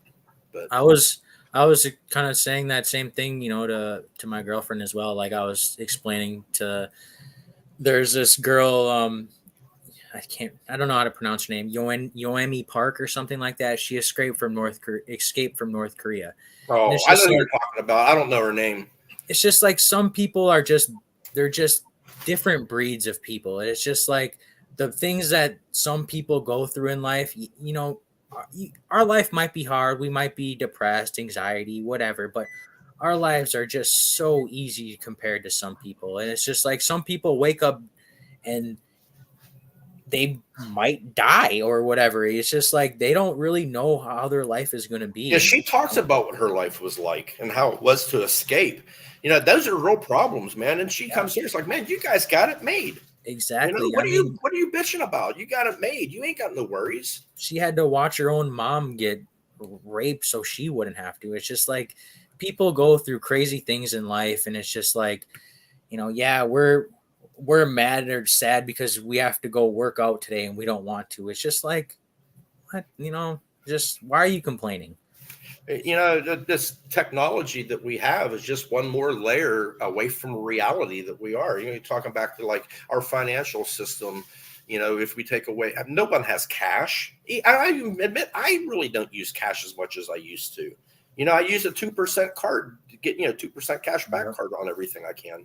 But yeah, same. I try to use my card as much as possible. Another little business thing I tell people, try to spend as much as you can, get money back, make your money work for you. But how fragile things are. Your day can change at a drop of a hat. You can get a phone call that your spouse was killed on the way home from a drunk driver, or you get bad news. You find out that your spouse or kid has cancer or something like that. And people go through that every day. And again, it goes back to my question: where is God if that's going on? I can't equate the two with that. A lot of people look at that and they say, well, I put it in God's hands. It's like, well, dude, it ain't working for you now. You hope it gets a little bit better for you, but I don't know. Yeah, you got to kind of take it too in a way. Sometimes it's like people are putting things up for quote unquote God to handle. People sending prayers. No, what you need is a neurosurgeon. You don't need prayers. You need a good neurosurgeon, And that just makes me laugh. Not laugh at their demise. It's just laughing at the people that think that works, man. If prayers work, man, there'd be no doctors. And again, I don't want to insult people that believe in that. I just don't see how you can get on board with it. I just don't. There's no shred of evidence that can support any of that. Yeah, if it makes your life happier and better, yes. Go ahead. Yes, good for you. It's just like the same with I don't want but like gay marriage. Like, go ahead. You want to get married? Who cares? I don't care. Not like I really want to see it and look at it, but go ahead. It is what it is. Every United States citizen should have every right that every other United States citizen should have, providing you're not committing a crime. Gay marriage, or if a guy wants to, I don't believe in polygamy, but I think if one man wants to marry 5 women and those 5 women are okay with that, who am I to say that's wrong? Yeah, if they're all okay with that. Next, then the religious zealots say, well, next thing they're going to be marrying goats. Well, no, that's a ridiculous comment. A goat can't marry anybody. But if 2 people want to get married, why do you care? Yeah, it's just a way the government can control people in a way. Mm-hmm. We just, within the last 5 years, legalized gay marriage in Pennsylvania. That was something that was slow coming to Pennsylvania. Yeah, I think it's legal in Wisconsin. I honestly don't really even know. It's legal, I think, everywhere now. Pennsylvania is one of the last. Pennsylvania's, first off, we're not a state. We're a commonwealth. I don't even know exactly what that means. Virginia is also a commonwealth. I don't even know what that means. I still call it the state of Pennsylvania. But yeah, Pennsylvania is behind the times. Like everybody around us has very high minimum wage, like $15 more. And then Pennsylvania is at $7.50. Although I don't believe the government should dictate a minimum wage. I think free enterprise should dictate minimum wage because it will. Yeah, minimum wage makes no sense. Like, it doesn't. I think you said $7.50. Like, yeah, and here who's making $7? Like, I think that's what it is in Wisconsin too. And it's like no one's paying that. You couldn't even live off. Yeah, you couldn't even you wouldn't even pay a high schooler that. Yeah. And that's what dictates the actual price of work. If I'm paying $7 to a driver an hour, and the next pizza shop's paying 12, I'm not going to have any employees that are going to be working for that guy paying 12. So I'm going to have to pay 12. And it all averages out. You don't need to go. The reason the government does that, because they get taxes on both sides of that. They collect taxes on the person receiving that money and the taxes on the business paying that money. Of course, they have a vested interest of making you pay as much as you can.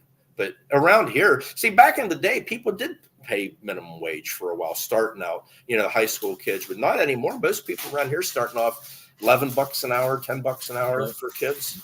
I remember when I was in high school, I didn't actually work for minimum wage, but a couple of like my cousins were dishwashers, and I think they were making like $8.50, and that was good because it was above minimum wage. Yeah. You know what I mean? So I was like, my first job, I made $2.25 an hour. That was my first job. That would have been back in 1982. I can't remember what I was making. I don't remember exactly. So I was working at the Packer Pro Shop, which is the Green Bay Packers. That's a fun job. Yeah, it was. I did a lot of warehouse shipping, so I would pick stuff from the warehouse and ship it out across to where. Did you ever get any free perks or anything?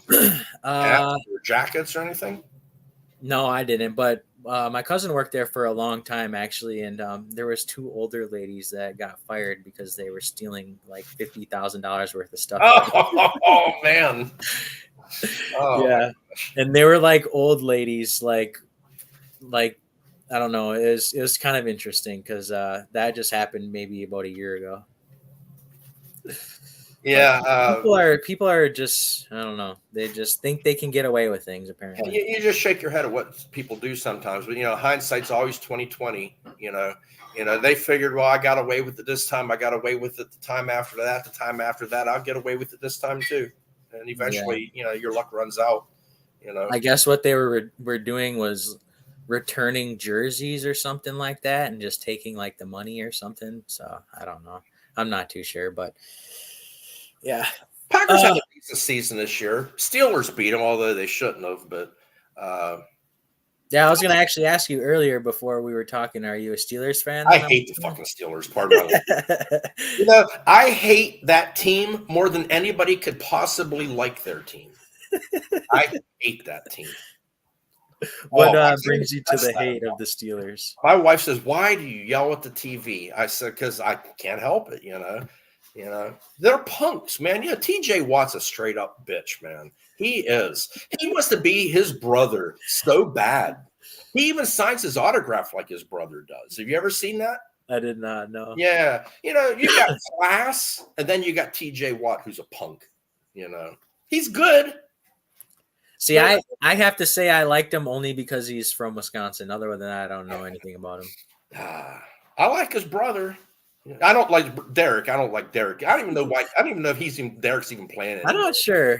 He was on the Steelers a couple years ago, but his special teams, they paid the dude over $1 million a year. I'm sorry. He was a fullback. He did fullback work every once just for his name, pretty much. Yeah, for 1 yard. They have 3rd and 1 or something. They bring him into 1 run yard. You can pay a dude $1 million a year for that. But I heard that JJ actually speculated about, there was some talk he was going to come back and play for the Steelers, but he always said no. But I just read an article the other day. He actually was considering to come back with the Steelers. And then here I am going to have to like him, because I do like him. I hate the Steelers, though. I don't know if he'll ever come back, though. Doesn't he have like a heart problem or something? Yeah, I mean, he's on like the commentator booth now, and it's just...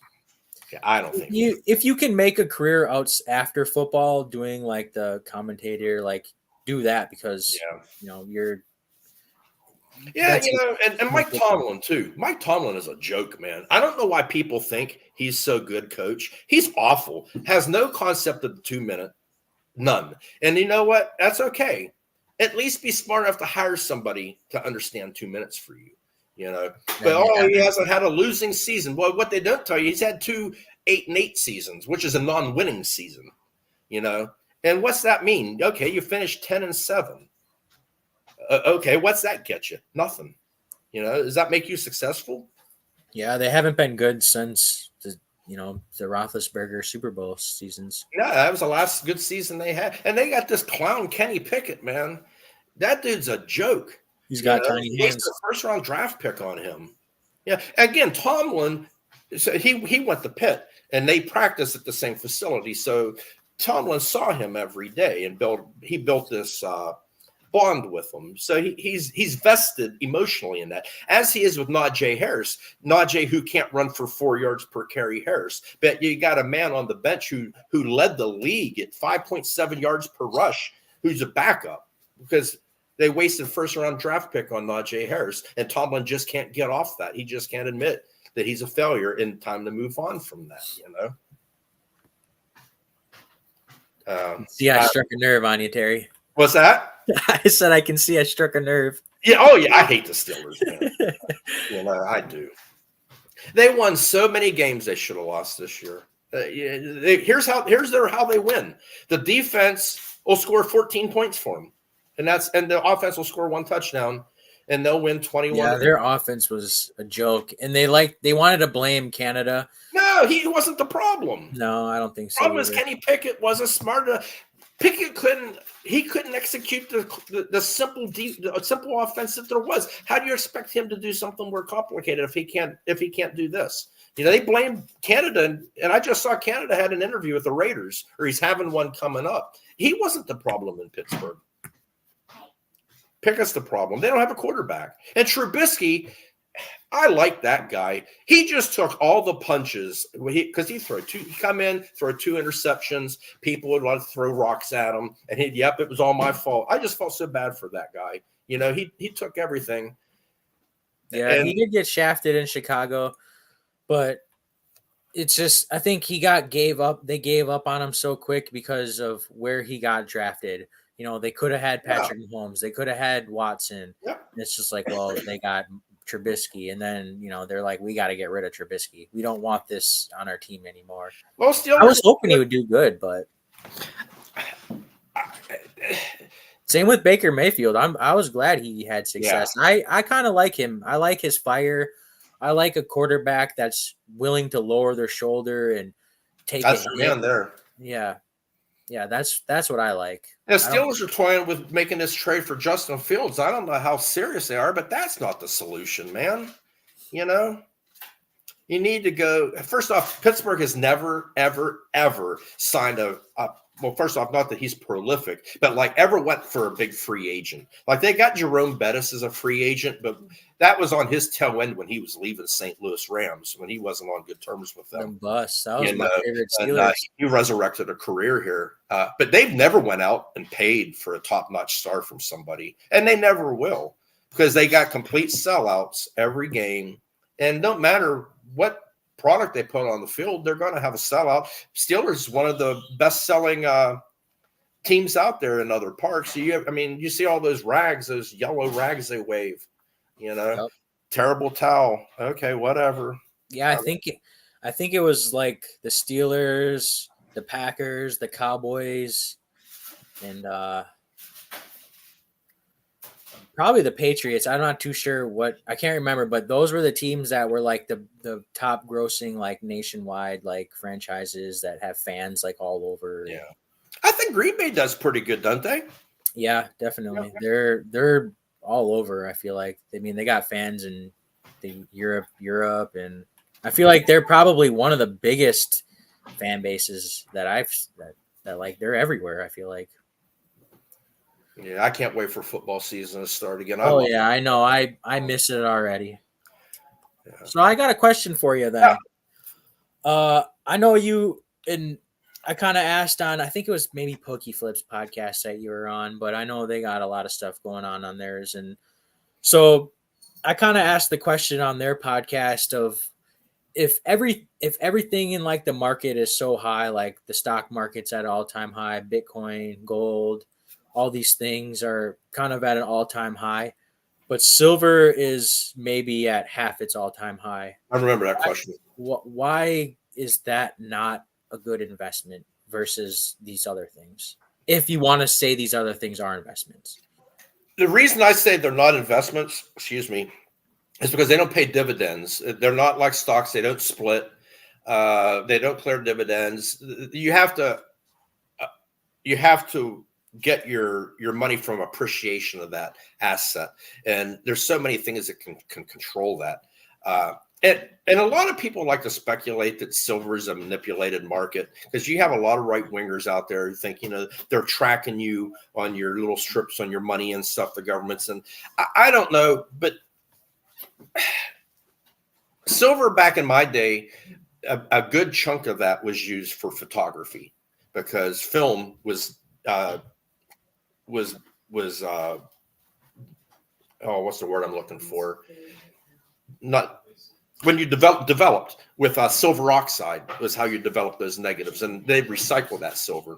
So what's silver used for now? Solar panels, and that's an up and coming thing. We put solar panels on our house years ago, and that's another good way to make money. Another invest in solar panels. Can I ask how many solar panels, and how useful are they? Yeah, we got 36 of them.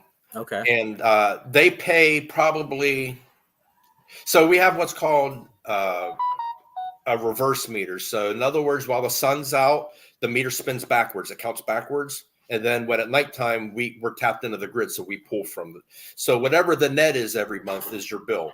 During the summertime, we have a profit, so we don't have a bill. But in the wintertime, we use more than we can produce. So bottom line, we make about 80% of our electric with them solar panels. Okay. And they're old too. They decrease efficiency over time. And okay. But yeah, I would have. They're cheap now. I think when we had these put on, I think they were $12,000 to put on back then. And that was, we had them, what, about 8 years, 9 years? Do they require maintenance and all that stuff? No, not yet. Oh, okay. So it's probably been. Yeah, it's more than that. It's probably 12, 13 years ago. But okay. Yeah, so anyway, there was grants. So there was a federal grant, and then Pennsylvania had a state grant too for your taxes that give you money towards it. So what companies were doing, they would get you to sign that grant over to them so they could get that credit, and then they would take it off the price of their solar panels. So we got those panels for, I think it was like $12,000, 13, something like that. And yeah, I like them. I think they look cool too. I don't know. Yeah, I like them too. When I have a house, that's the goal as well. My goal, my first big purchase is going to be to have a nice sauna.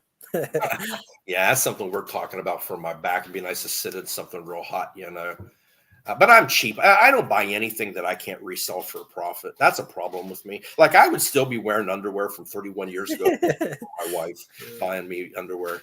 I just don't buy anything I can't resell. That's just a habit of mine, Like, I take that back. We go to Starbucks every once in a while. That's my treat, And but there's nothing I really want. If there's something I want, I'll just go buy it, So what's the point of possessing it,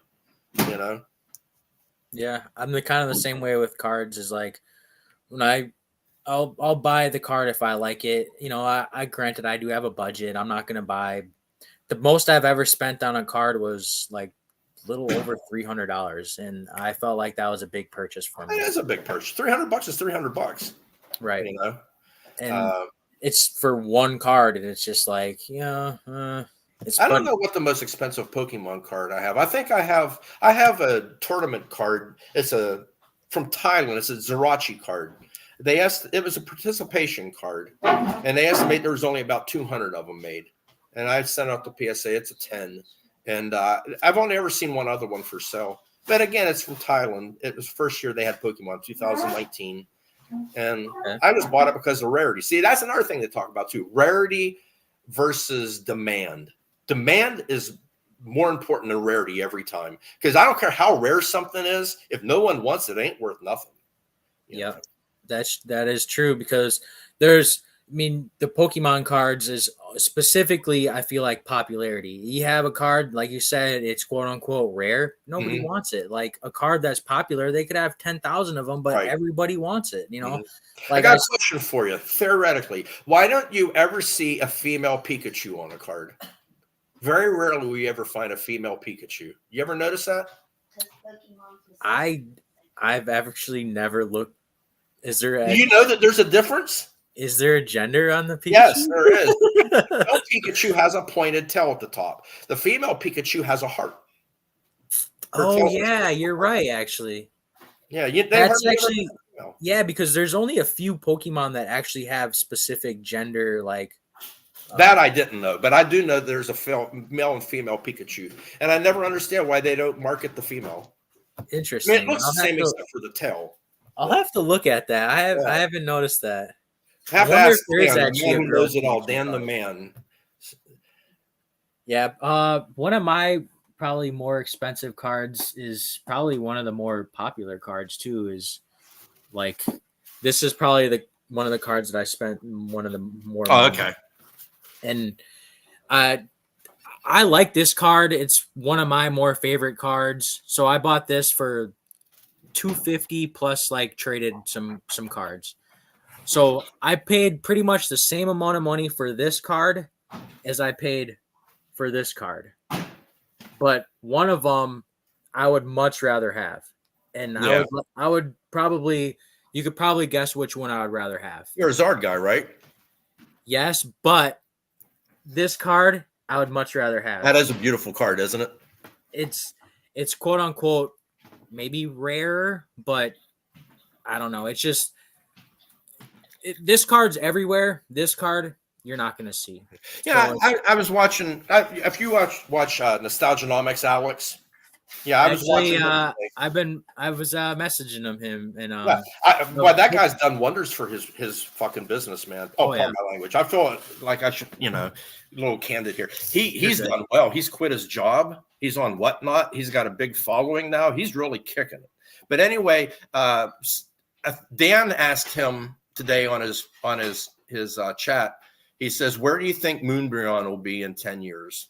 And I'm thinking, first off, am I the only one that thinks that card's ugly as hell?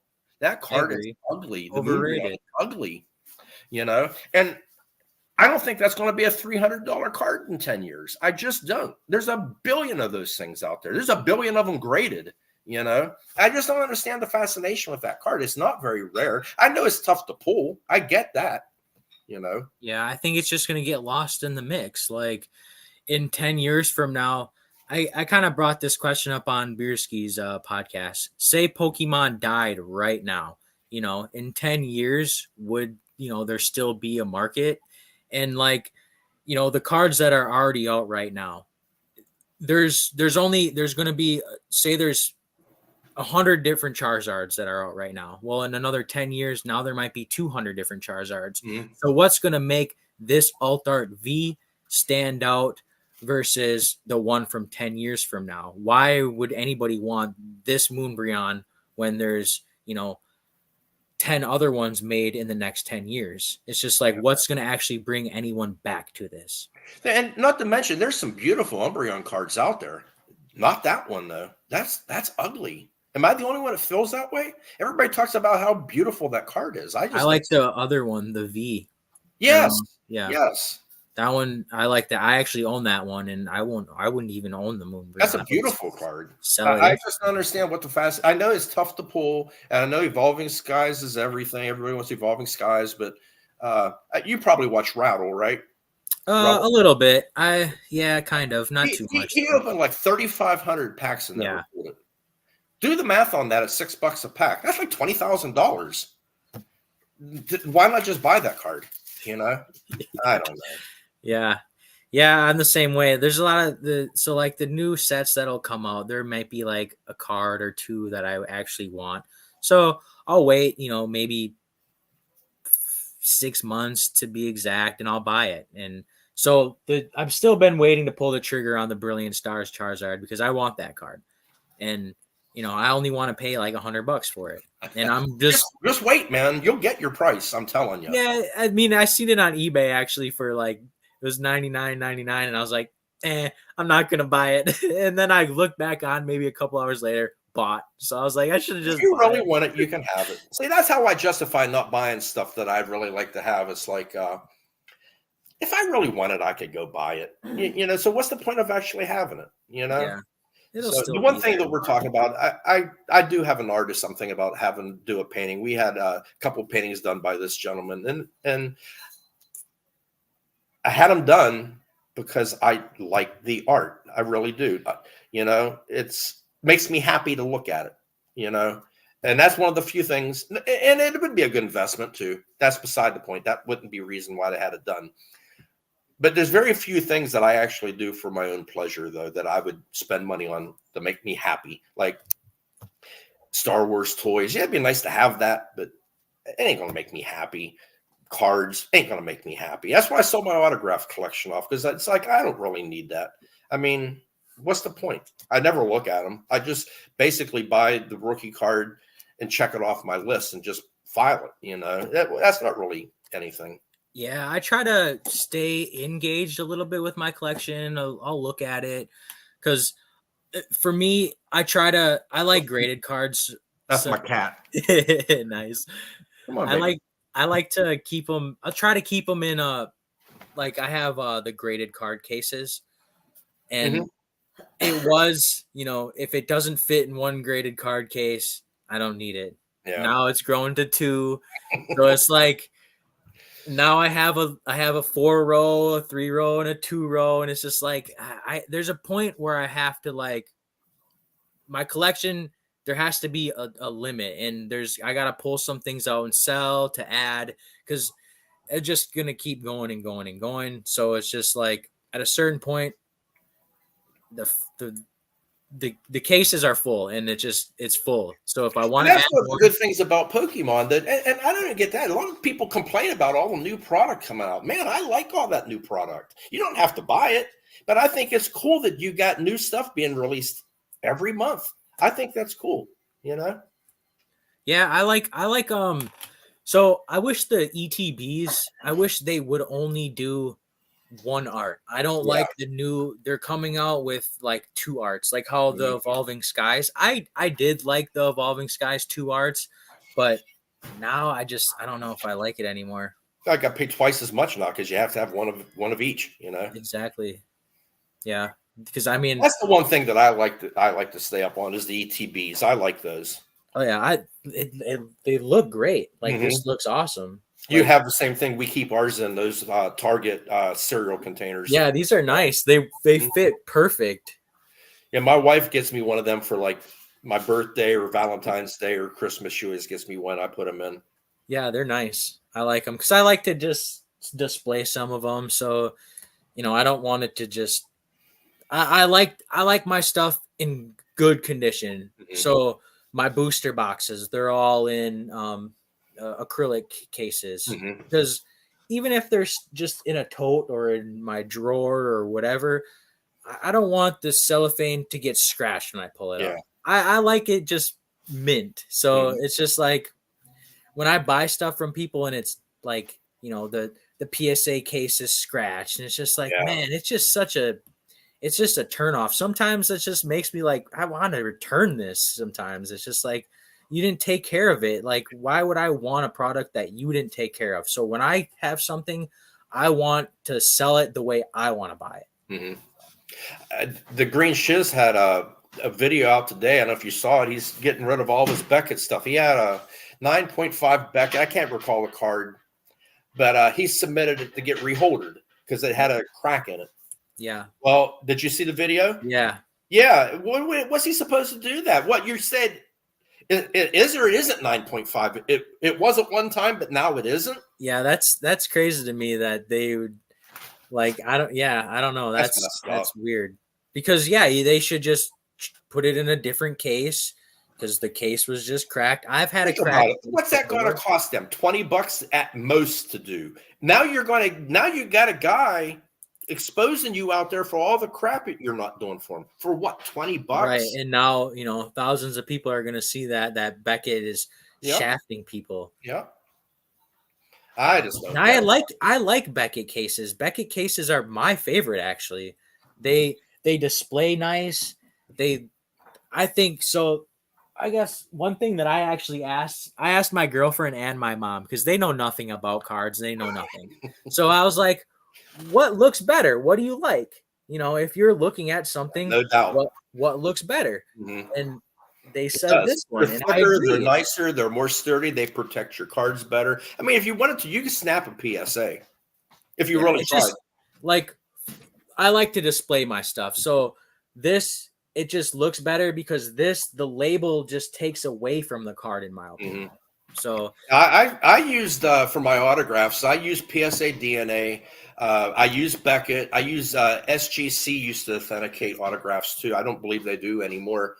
no, they I believe the that's the one with the black border, right? Yeah. I don't know if they're doing autographs anymore or not. They may or may not. I'm not too sure. I have a SGC, but it's like a modern card, so it's like. Oh, okay. So yeah, it's the not ones like I was getting done was before those. yeah, I don't know about But that. I like Beckett. I think Beckett had the better authenticators too. Now I've been in autographs since the 70s, before these authenticators were even born, and there's some things that they authenticate that are awful and things that are clearly good, and it's just like, I know that you can't really train somebody to understand someone's signature habits. You sort of have to grow up with it. It's like being a coin dealer. You just can't be, I'm going to be a coin dealer tomorrow. It don't work like that. You got to collect coins to understand the field. And It's a autographs deep the same way. knowledge.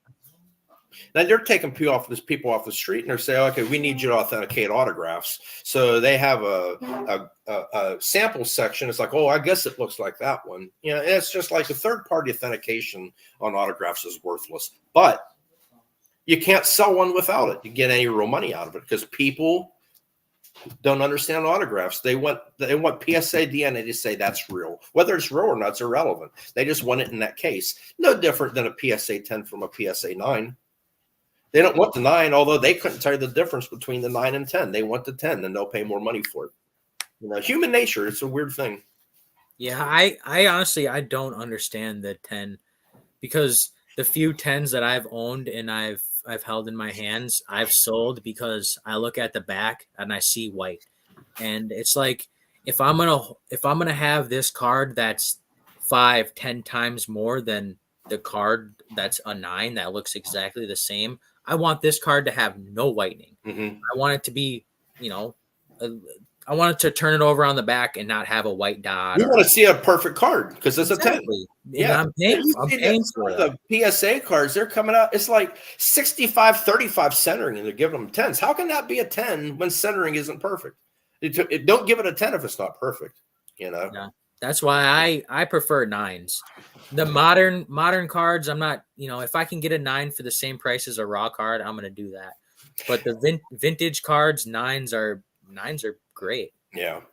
I bought a collection early on of some vintage stuff. I sent off to get graded, and I did okay with that. That was okay. But I'm a middleman for a guy who does one piece and Lorcana over in Germany, and he just got a submission back. I just shipped it off to him. He had 22 one-piece cards. All came back 10s, so he was 22 for 22. And he also sent 22 to Beckett at the same time, and we haven't got those grades back. Oh yeah, I remember you saying that. Yeah. So I'm curious how long it's going to take Beckett to get them back. I don't know. Yeah, I think it could be as long as a year. I was I actually have cards that I want to send in for myself and my cousin, and I've been waiting, and it's just like so my like quote unquote lease, I guess, would be up for. I'm sure we're gonna still live here after that, but we rent from we live in a duplex, so the guy we rent from lives right next to us. He's cool. He's our age and nice guy, and so we plan on living here again. But it's just like, well, what if we end up not living here in 4 months and my cards, it's just like, I just don't want to deal with that. Yeah. Just like, because Beckett is so, they have no customer service of what I've heard. That's what I've heard too. Yeah. You can't email them. You can't call them or anything. Yeah.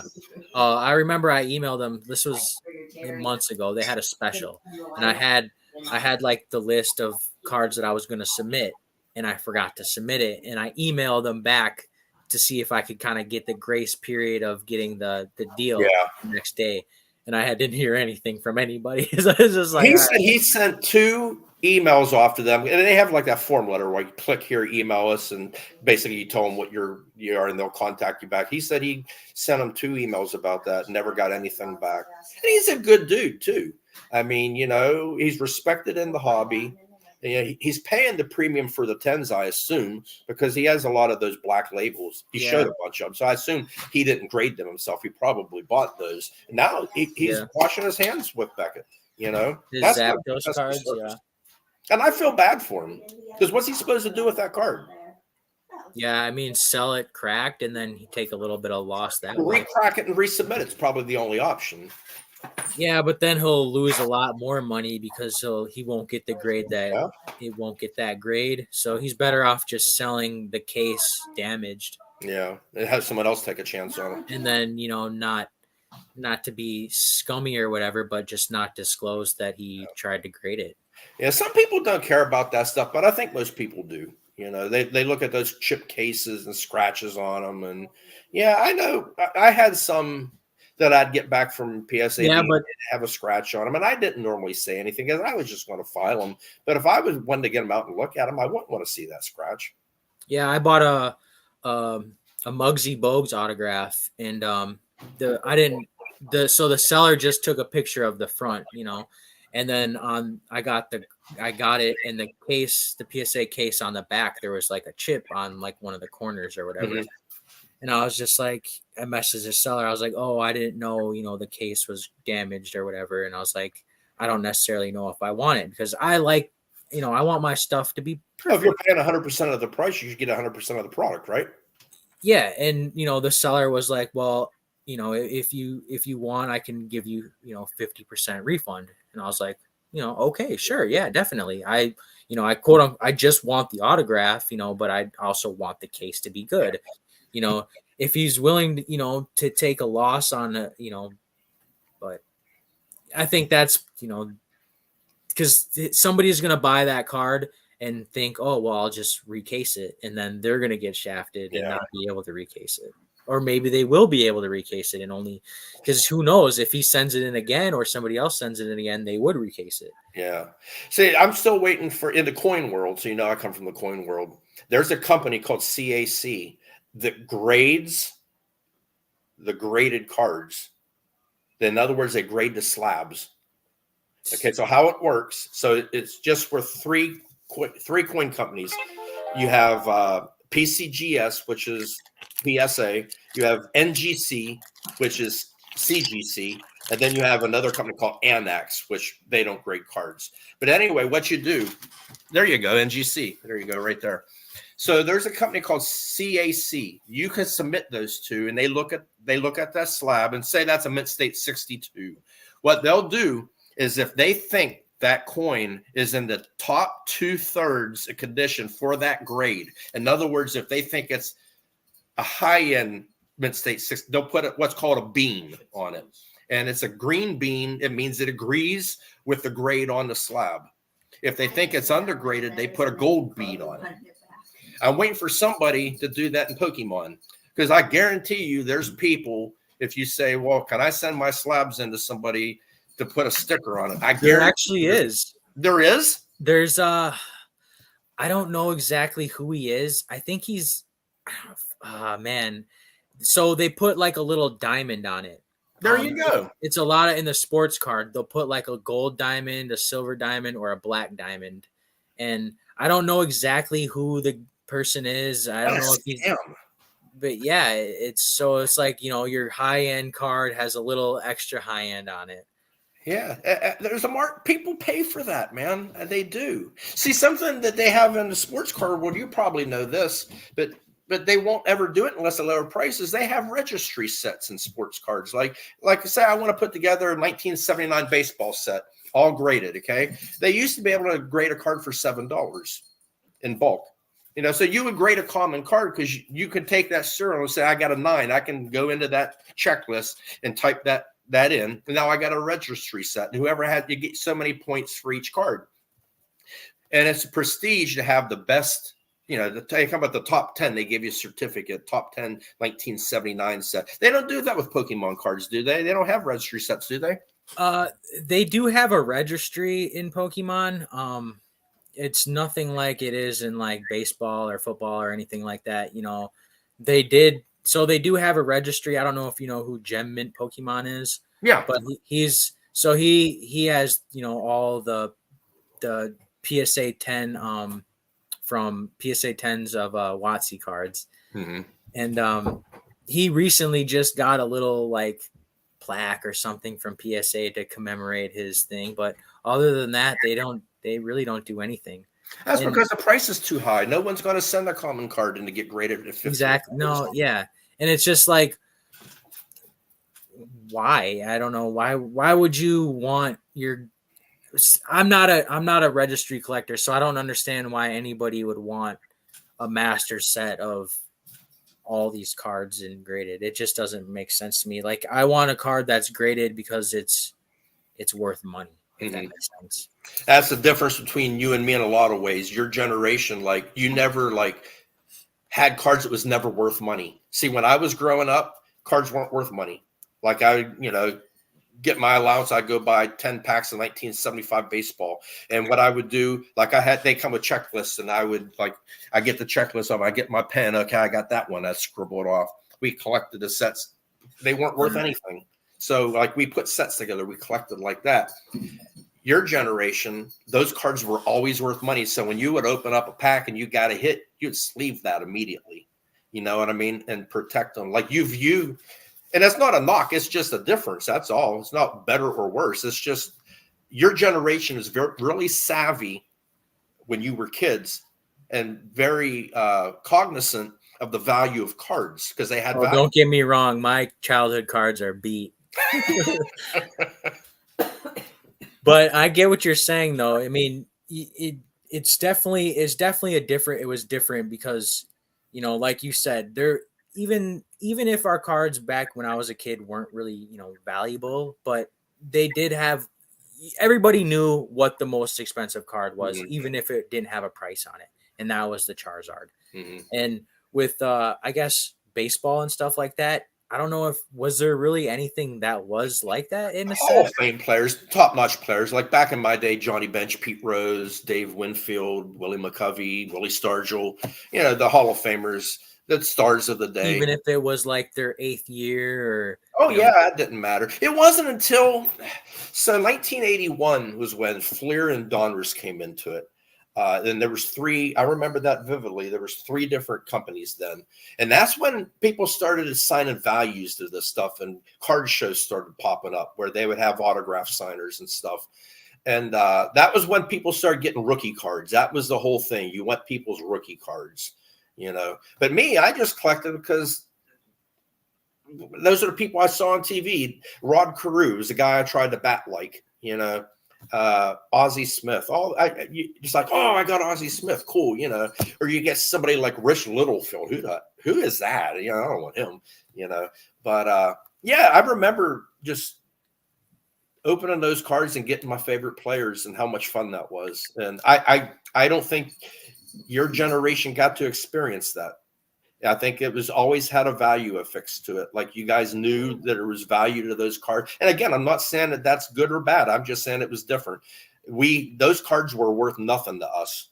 They had no value. And I was so young. So in 99, I was born in 94. So I was so young that I didn't really know the value. I just, I had 2 older cousins. So they probably knew the more value that I did. And I definitely got ripped off in a couple trades for sure. So I can definitely agree with that. Like we had binders and, we made sure that they were in there and you didn't take them out to, play with it or whatever. It is. So we did have back in probably, and even now too, it's 79.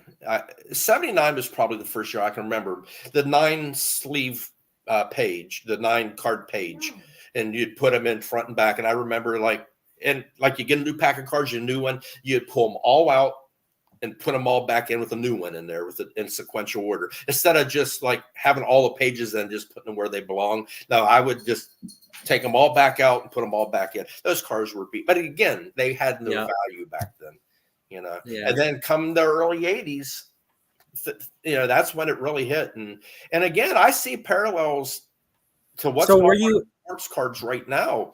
I mean, I don't see how people are paying that kind of money for sports cards. What's the rarity? Okay, so they're serialized, parallel set, emerald, ruby, whatever. I mean, there's really no difference It's to just the base card artificial. other than the color. I just don't get that. Yeah, just artificial scarcity. I mean, Yeah, if I produce one turd in the morning, does that make it worth more than if I produce 10? You know there what I you mean? go. There you go. So So what the market for your turds is. But it's true though. I mean, what's something worth? Something's worth what someone's willing to pay, And something we did have in the 80s, they had the Beckett book. I don't know if they still produce Beckett anymore, but they used to have with the prices of the cards. Do they still make a Beckett price I'm guide? not I doubt it. I don't know, but I I doubt it.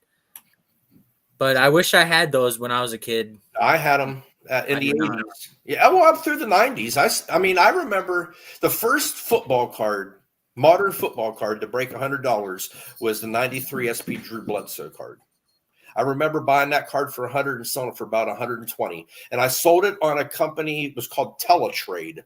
So what it was they would every week they would send out mail. It was like a little catalog and it have numbers where you could call and bid on an 800 number. You could consign stuff. So I would buy them at the local show and I would consign with Teletrade. So if you wanted to buy a card, it would say, okay, 1993 SP Drew Bledsoe lot number 410. So you call the 800 number. Okay, enter the lot number and how much you bid. And that's what it was like. That was pre-internet. So it's kind of like a version of QVC in a way. Yeah. Yeah. And I hustled cards that way. And like I said, the Interesting. first Okay, one that's I cool. paid $100 was Drew Bledsoe 93 SP. So Now there's a million cards coming out that's thousands of dollars at you guys. They're all 101 or autograph this and patch that. And so you were into cards for quite a while then, Yeah. growing up. I would grade them with PSA when they first came out. I knew that was going to be worth money, those older cards, because no one saved them in high grades. And now I saw what happened with coins. I saw it happen in the coin market in the early 80s with graded coins. And I knew the same thing was going to happen with graded cards, the same thing. So obviously you're a little bit older. So did like Marvel cards or did Those are a recent Pokemon phenomenon. I interest you in remember buying Marvel cards at Toys R Us by the box and ripping them and just putting them aside. From my recollection, those cards didn't age very well. If I remember right, they browned pretty easily. They got dark, like the ones from like 93, 92, 93. But I see that those now are worth money. Yeah, they've definitely gone up a lot. They definitely dropped from what they were. Not as hard as they grew way more than Pokemon and they dropped way more than Pokemon. So I like Marvel cards. I had to stop collecting them because there's just really no market for them. I love those old characters, man. Oh my God, Doctor Doom. I don't like the new stuff. I like that old stuff. Yeah, they're Like just old hard to Marvel sell. stickers. The Fleer stickers. Like I like let's see. Like I like this hologram and like just like kind of just things like that. But these aren't worth anything. They're like $20-$30, but they just don't really sell. Yeah, it ain't all about money though, man. Take a step back and enjoy it. If you like it, But it is nice to have resale value though, isn't it? Yeah. I mean, like this card, I have this card on my eBay for months. Just won't sell. Hey, did you see that what is it, that Mrs. Webb or whatever movie had just come out? Yeah, a preview for it. I heard it got really bad reviews. What'd you think of it? Oh, I didn't see the movie. I Didn't just see saw the the movie? previews. I just saw the previews. I just read the article. Everybody said it was horrible. The preview looked good to me. Yeah, I agree. My uncle actually showed me the preview. He's like, "Oh, you gotta check this out." So I'll watch the movie. Who knows? Sometimes they're just like Marvel movies. I remember when they first kind of started. When like Disney bought the license and the Avengers, and I remember the hype around it, and it was just like, oh man, I love Marvel movies and I can't wait for it. But it's just like now they're just so oversaturated, and it's just like I still like them though. I still like them.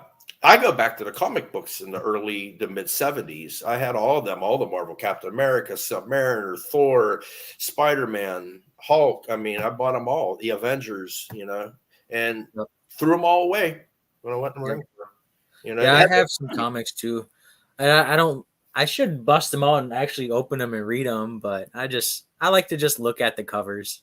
Something neat that came through. I'm talking about my shop and weird things that came in. I had original page from, I couldn't tell you what issue, but it was a Nightwing comic. It's the original art. It was given to somebody as a gift, but it's the actual copy of the page and the actual artwork.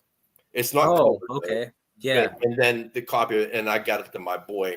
I think I paid like $700 for it, but it's sort of cool. It has actually Nightwing in the art, that's what the whole comic book art is. It has the main character and it looks cool.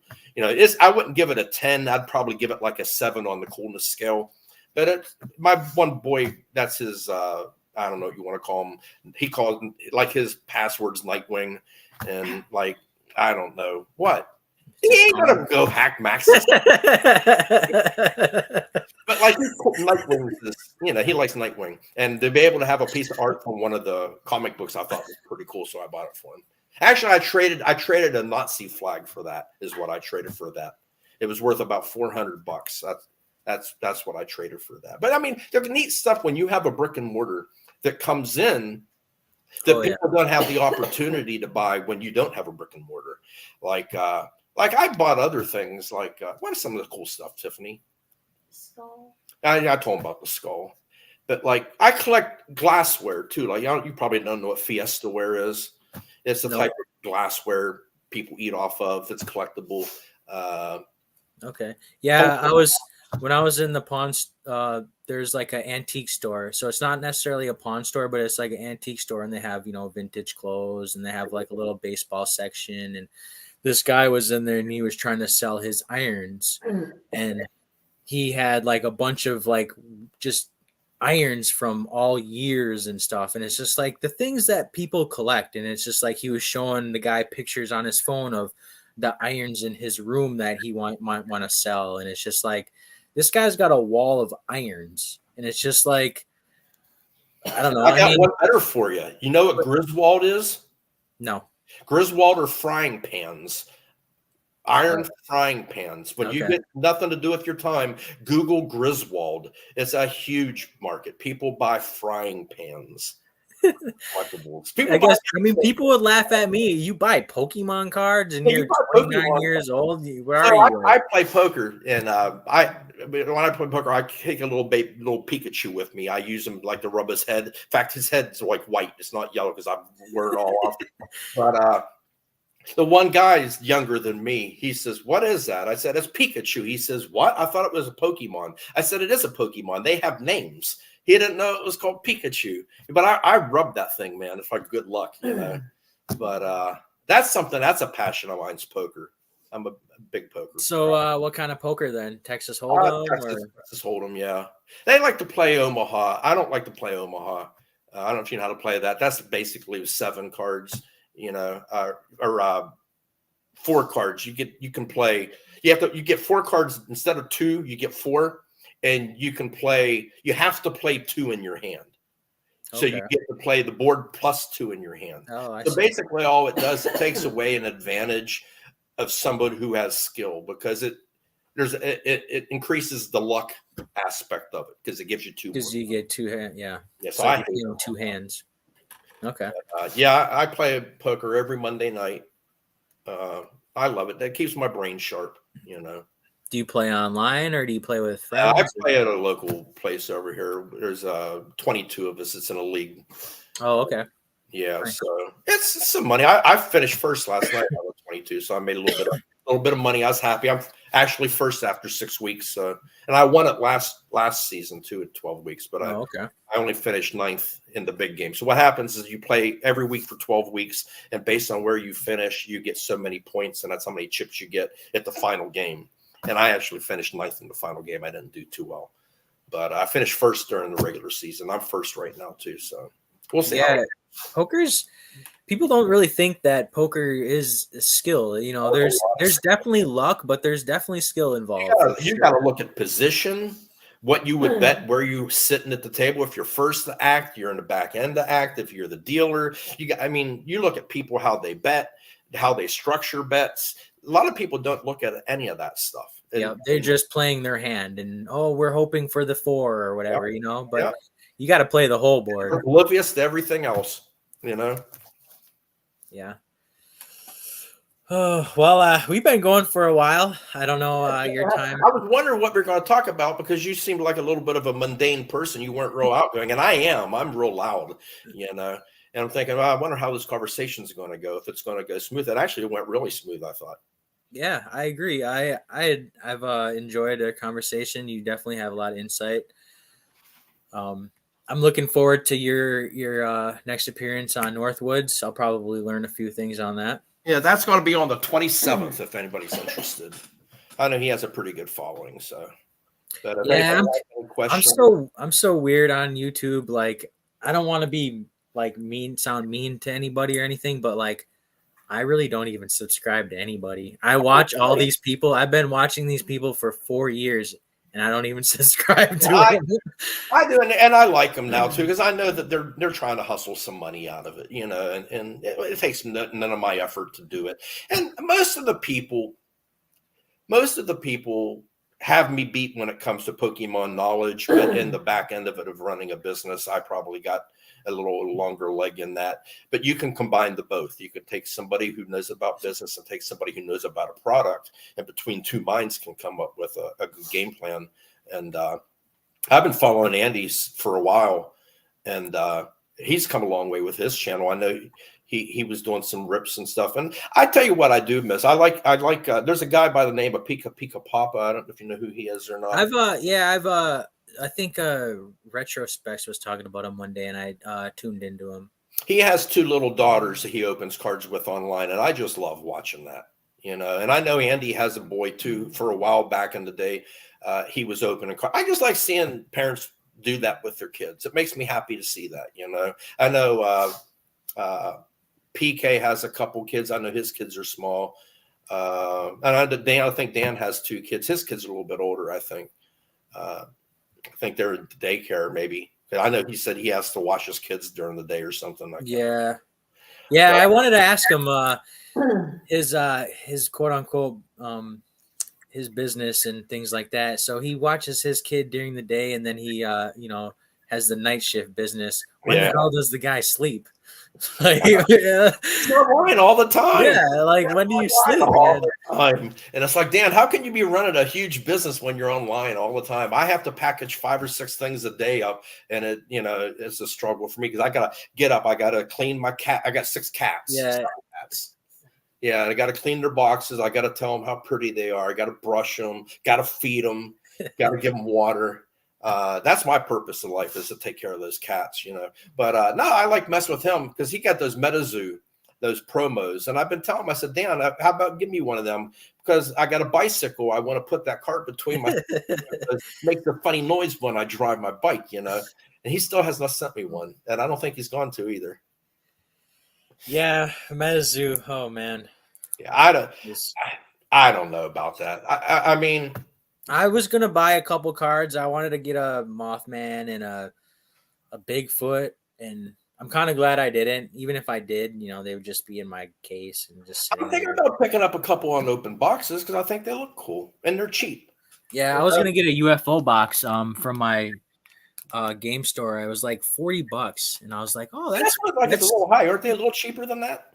Yeah, definitely. Now this was before they closed, and I was like, "Oh, I should probably pick that up, $40," because I bought this was when 151 came out, and they were selling their ETBs for $43. So I was like, "Oh man, yeah, that's a steal for 151 ETBs. They just came out for $43, and I bought 4 of them. They had 4 of them." And then the UFO box was there. I was like, oh, maybe I'll buy this. And then they sold, or their companies no longer exist. And I think now they're like $20. Yeah. Dan's holding a lot of product. He addressed it though. He made a 3-hour video about it. He says, this is why I liked it. I still thought it was a good product. I got behind it. And you know what? Sometimes you win, sometimes you lose. I give the guy credit. Yeah. I mean, it's not like he was, buying this stuff to sit on it. He was buying it to resell. So it's not like he wasn't making money on it. And he could have moved it if he would have. He said he didn't put a lot of effort into it. He was a partner. He had all those cases of them. He said he just sat them there and didn't do nothing with them. I mean, yeah, I don't know how much he has or whatever, but he had a bunch. I think he said at one time he had 500 cases. Maybe I'm misquoting, but I thought he said he had 500 cases total. And he moved a lot. He said he moved a lot of it after they announced they were closing. A lot of people bought in, obviously not at high prices, but yeah, moved some of it. Well, like it's just a good for MetaZoo. Like when you can get a product and sell it for double, it's like, of course. The problem with MetaZoo is that they had the artificial floor. It's like Mike Waddell wanted these booster boxes to be sold at a certain price, and if you want to be a partner, you have to sell it at this price. And that was just a recipe for disaster. So there's no way that all these sellers are going to hold that floor. It's like, that's just not going to last. And then you make these people sell it at that price. Everybody, I don't know who Basic Trainer is, but he's a MetaZoo freak, man. He loves I love Basic. He's awesome. That man loved that game, and he played that game at a huge competitive level. But most people wasn't buying that to play that game. Most people were buying it to invest in it. Those face packs. I don't think anybody was really buying it to play it other than Basic Trainer. Yeah. That's that because I mean, there was a group of people that played that game, and I mean, I don't know how fun it could be. I mean, how many cryptids can you have? I mean, I had that talk when I was on with Dan and Nick, and he said, "Oh, they're inventing them every day," and it's like, well, I mean, okay, you got Bigfoot, you got Loch Ness Monster, you got the Green Man, Mothman. Okay, we're going to run out at some point. I don't know. Yeah. Yep. And it's the same thing with that too, is like, if I wanted to, I could make a MetaZoo and call it something different. I could make it called Zoo Meta and have the same exact cryptids, just different art, and I couldn't get sued for it. Do you think anybody's going to buy that IP and do anything with it? No, I don't think so either. If they wanted to do another cryptid, why wouldn't they just make their own cryptid IP? Because it's not. I think that they had going for them that I don't know how they managed it. They managed to get into Walmart. I mean, early on, that's no easy task. A lot of money being spent. I mean, and then the people in Walmart, they're not going to buy it. Who's going to Walmart to buy MetaZoo? Yeah. I saw it sitting there. It's like, I might want to get a box of this. And they have the deck boxes or whatever, the deck packs. Yeah. And it's like, I never did. I mean, again, I don't open anything. So it's not like I'd ever open anything. But I just like having sealed stuff. And I just think those boxes, they look a little bit like Pokemon, and I do have a display down in my downstairs basement with all my ETBs and booster boxes and tins and stuff. What's the oldest ETB you have?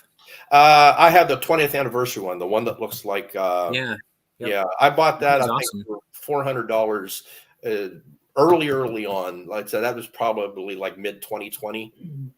I like that one because it's like the 25th anniversary, but it's bigger and it's got like the stuff inside. Yeah, the little figures that make up that Pikachu. Yeah, that's the oldest one I have. The ones I didn't get that I wished I have all the Pokemon Center ETBs except the Evolving Skies. I wasn't able to get them. And I'm not going to pay 125 or 150 a piece for them now. I don't want them that bad. But that's the only ones of those I don't have. Those ones are cool because when they're next to each other, because it's like, just vertical. Yeah. But I mean, I got cases of sealed product, ETBs, booster boxes. I try to buy things if I get a good buy on them. And again, I like to break stuff down. I like to break things down a lot. Like I found a guy on Facebook that was selling me the two Mew promos and the Mewtwo from the 151 UPC box. He was selling me those for $9 a panel. Ooh, that's nice. Bought, I think 75 of them off of them at $9 a panel, and I sold the alt art for $5 immediately out of them, and I sold the medals for $4. Now I got the Mewtwo's over there. I got about 50 of them there. I ain't got anything into them, So Yeah. that's how I like to build my collection, and like buying a bunch of stuff, selling off a portion of it, and keeping the rest for free or almost free. Sort of like what you was talking about. Yeah, because I mean, you sell those Mewtwo's, you can easily get $1 for them. Yeah. That's Yeah. $50 right there that you Yeah. just got for. And that's all I do, 50 here with this deal, 40 with that. So my wife's a pharmacy tech for Walmart. So she knows what MJ Holdings has got their boxes back there. So I know when they're putting stuff out. So Walmart was for the longest time putting out ETBs of Evolving Skies, 6 to 8 Yeah. of them every week. And That's it's like, actually good knowledge to have. I'd buy them, and plus we get 10% discount. So I was getting them for $36 a box plus 6% sales tax, and selling them for 60 or 65. And that might not sound like much, but that's a nice little Yeah. trip, I went to Walmart, and one of like kind of like third party products. They had brilliant or not Burning Shadows packs. Okay. And I think there was like 8 of them or something, and I bought them out because I was Is like, that a Target, by the way? no, it was Walmart. Walmart? And this was 5 months ago, maybe.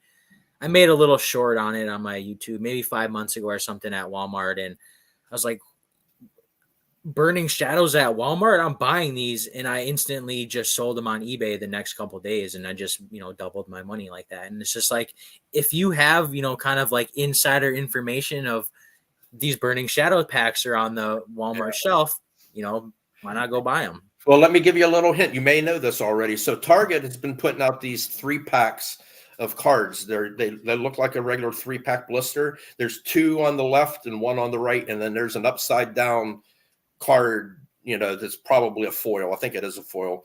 And they got old packs in them. So they got Crimson Invasion in some of them. I got one with Evolutions.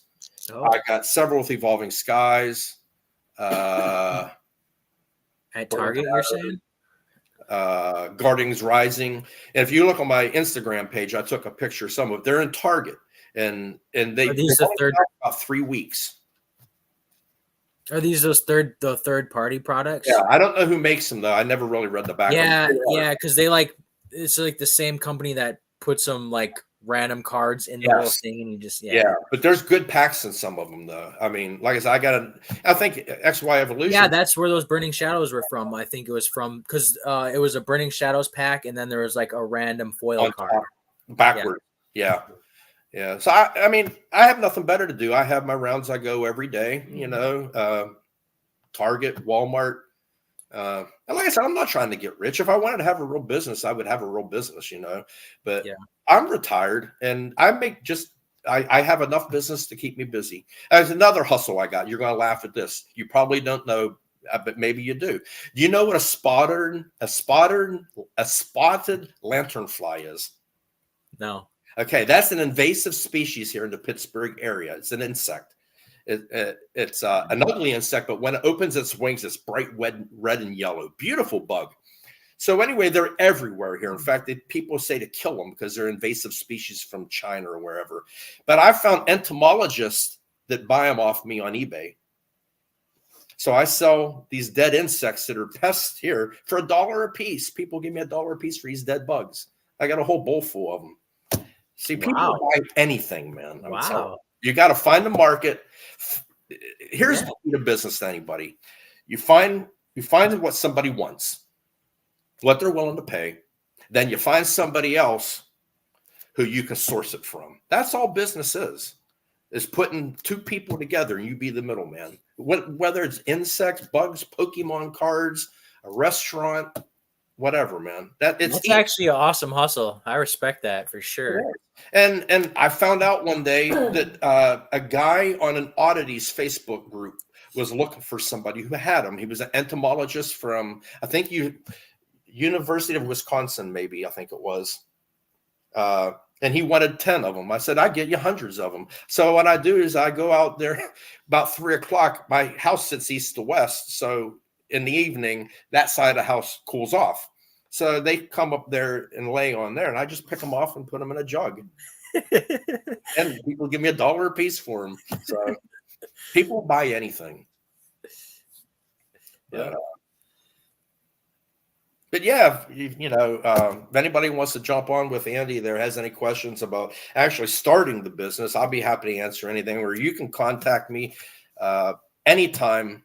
I have an Instagram. I have a Facebook. I know you kids don't really use Facebook anymore, but I have a Facebook. Just my name, Terry Lake. It has a missile for a picture because that's what I did in the Marine Corps. But if anybody has, I'm very accessible. I've taken phone calls from people.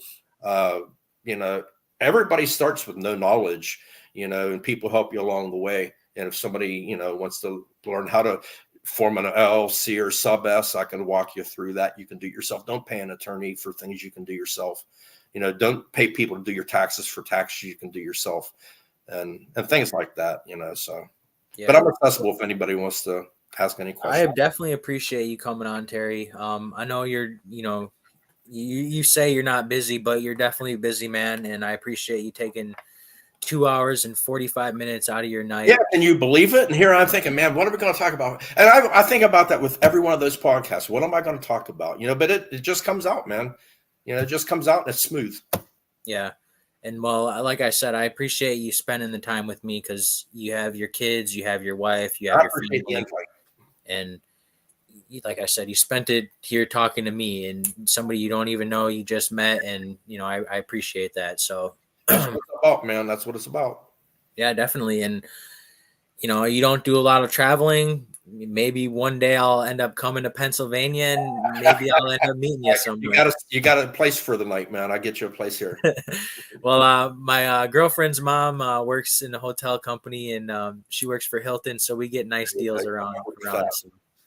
So we'll be traveling around places. I want to go to the Smoky Mountains. I know that's not close to necessarily where you are, but the East Coast is somewhere that I haven't really been, and that's where I want to go next. So it's different. The further west you get, the more uniform the cities are. Like out east, like they're older cities. Like city of Pittsburgh is full of a lot of one-way streets, and they're not square. They're angled, and they're not named First Street, Second Street, Third Street. They're called Smithfield Street and Liberty Avenue. And it's like, unless you know where you're going, it's a mess. But like when I lived out in Yuma, we used to go to concerts out in Phoenix, and Phoenix was laid out real easy. You come in on like 131st Street, clear down to 0, and it's laid out First Avenue up to whatever. And like, it's easy to navigate out west, but out east, it's tough, man, because they're named after famous people. And it's a lot more Pittsburgh, like dense too. So it's like a lot more population in a smaller, Yeah. But I know you got a couple of other podcasts you're going to be on, and I know you're looking to hopefully maybe get on. Launch my own, I still got to figure out how to do a thumbnail. That's the thing I've sort of looked at, how you guys make those cool thumbnails. I don't know how to do a thumbnail either. So how do you do yours then? It just pops up when really? Yeah. Oh man. See, you can make one, but I just have to. I'm not good with Photoshop, and I don't have to do any of that stuff, man. Yeah, I don't want to learn it either. So. I am thinking about launching a brand though, because like PK gave me that name Terror Bear. I don't know if you knew that or not. And I got this picture on my Facebook where I got this. I'm shoveling snow at my house actually, and I got this hoodie on, but it's like a sheep's wool, and it has these ears on, and it's like I should probably try to brand that, because I don't think the bald's going to get it, But I would say thank you for having me on. I really appreciate that. I can get, and hopefully you learned something from me, and I definitely learned from you're a real collector. Like you don't meet a lot of real collectors. A lot of people are more investor than collector. I get the feeling you're a pretty good mix of that. Yeah, definitely more of the investor collector type. I should definitely sell more. It's just I'm more of a hoarder. You can say. You get it. You don't want to get rid of. I think I'm going to keep that a little bit longer.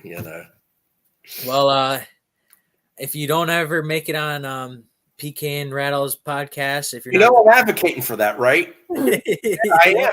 He has not contacted me. I think he's mad at me actually, because I've been mean to PK a couple of times. I have to admit, I have been. I was pretty. I don't want to be mean or anything, but he takes things a little personal. Yeah, he don't like Alex very much, does he? No, he doesn't. One knock I kind of give him a little crap. I always say, when's the stream or when's the YouTube boxing between PK and NN? Yeah, yeah. Alex looks pretty fit. I don't know. I'd probably have to bet on Alex, but I mean, Yeah, well, I he actually started does following train him for that before he stuff. showed his face, and then he was one of the first people I started following. I really liked his content. PK, yeah. I thought he was. I honestly thought he was like a kid, because Yeah, yeah. I liked it. I still. He's one of my favorite people to watch. And again, I made no contact with him. I'm trying to get on to Phil C, Cool Trainer Ryan's spot on that podcast, but maybe maybe I'll just go on Joe Rogan instead. And then there you go. Hey, you're making your rounds. He'll be calling I'll soon. get there, Don't worry. man. I'll get there. Well, maybe I'll have you on again. Maybe I'll message anytime, you in a man. few weeks or next month or sometime, and maybe if you're free and you want to come back on and shoot the Absolutely. shit, I'm always down. Doesn't have to be this long. We just kind of kept. I had a good time, man. My wife's got some dinner here ready for me. I think want to eat, and I had that glass of wine. I think I'm ready for bed. Yeah, and I know you're an early bird, so 8:00 normally. Yeah, I'm sorry to take That's a lot okay, of your time. man. No problem. I enjoyed this. I really did. I really enjoyed it. I did it too. Like I said, next time we can, have a little limit and say, an hour or whatever. No, wait, we'll talk about shadow people next time. All right. Well, I'll be looking forward to your next podcast with Northwoods, and you'll probably see a message from me in a few weeks or so, and see if you want to maybe come back on and talk. Oh, fantastic! I appreciate that. Definitely, I appreciate you coming on, and it's been great. So I'll see you around. Good night, and for all your listeners, thanks for tuning in. Yeah, I'll see you in some chats, and thanks for talking. Take care. Good night. See you guys.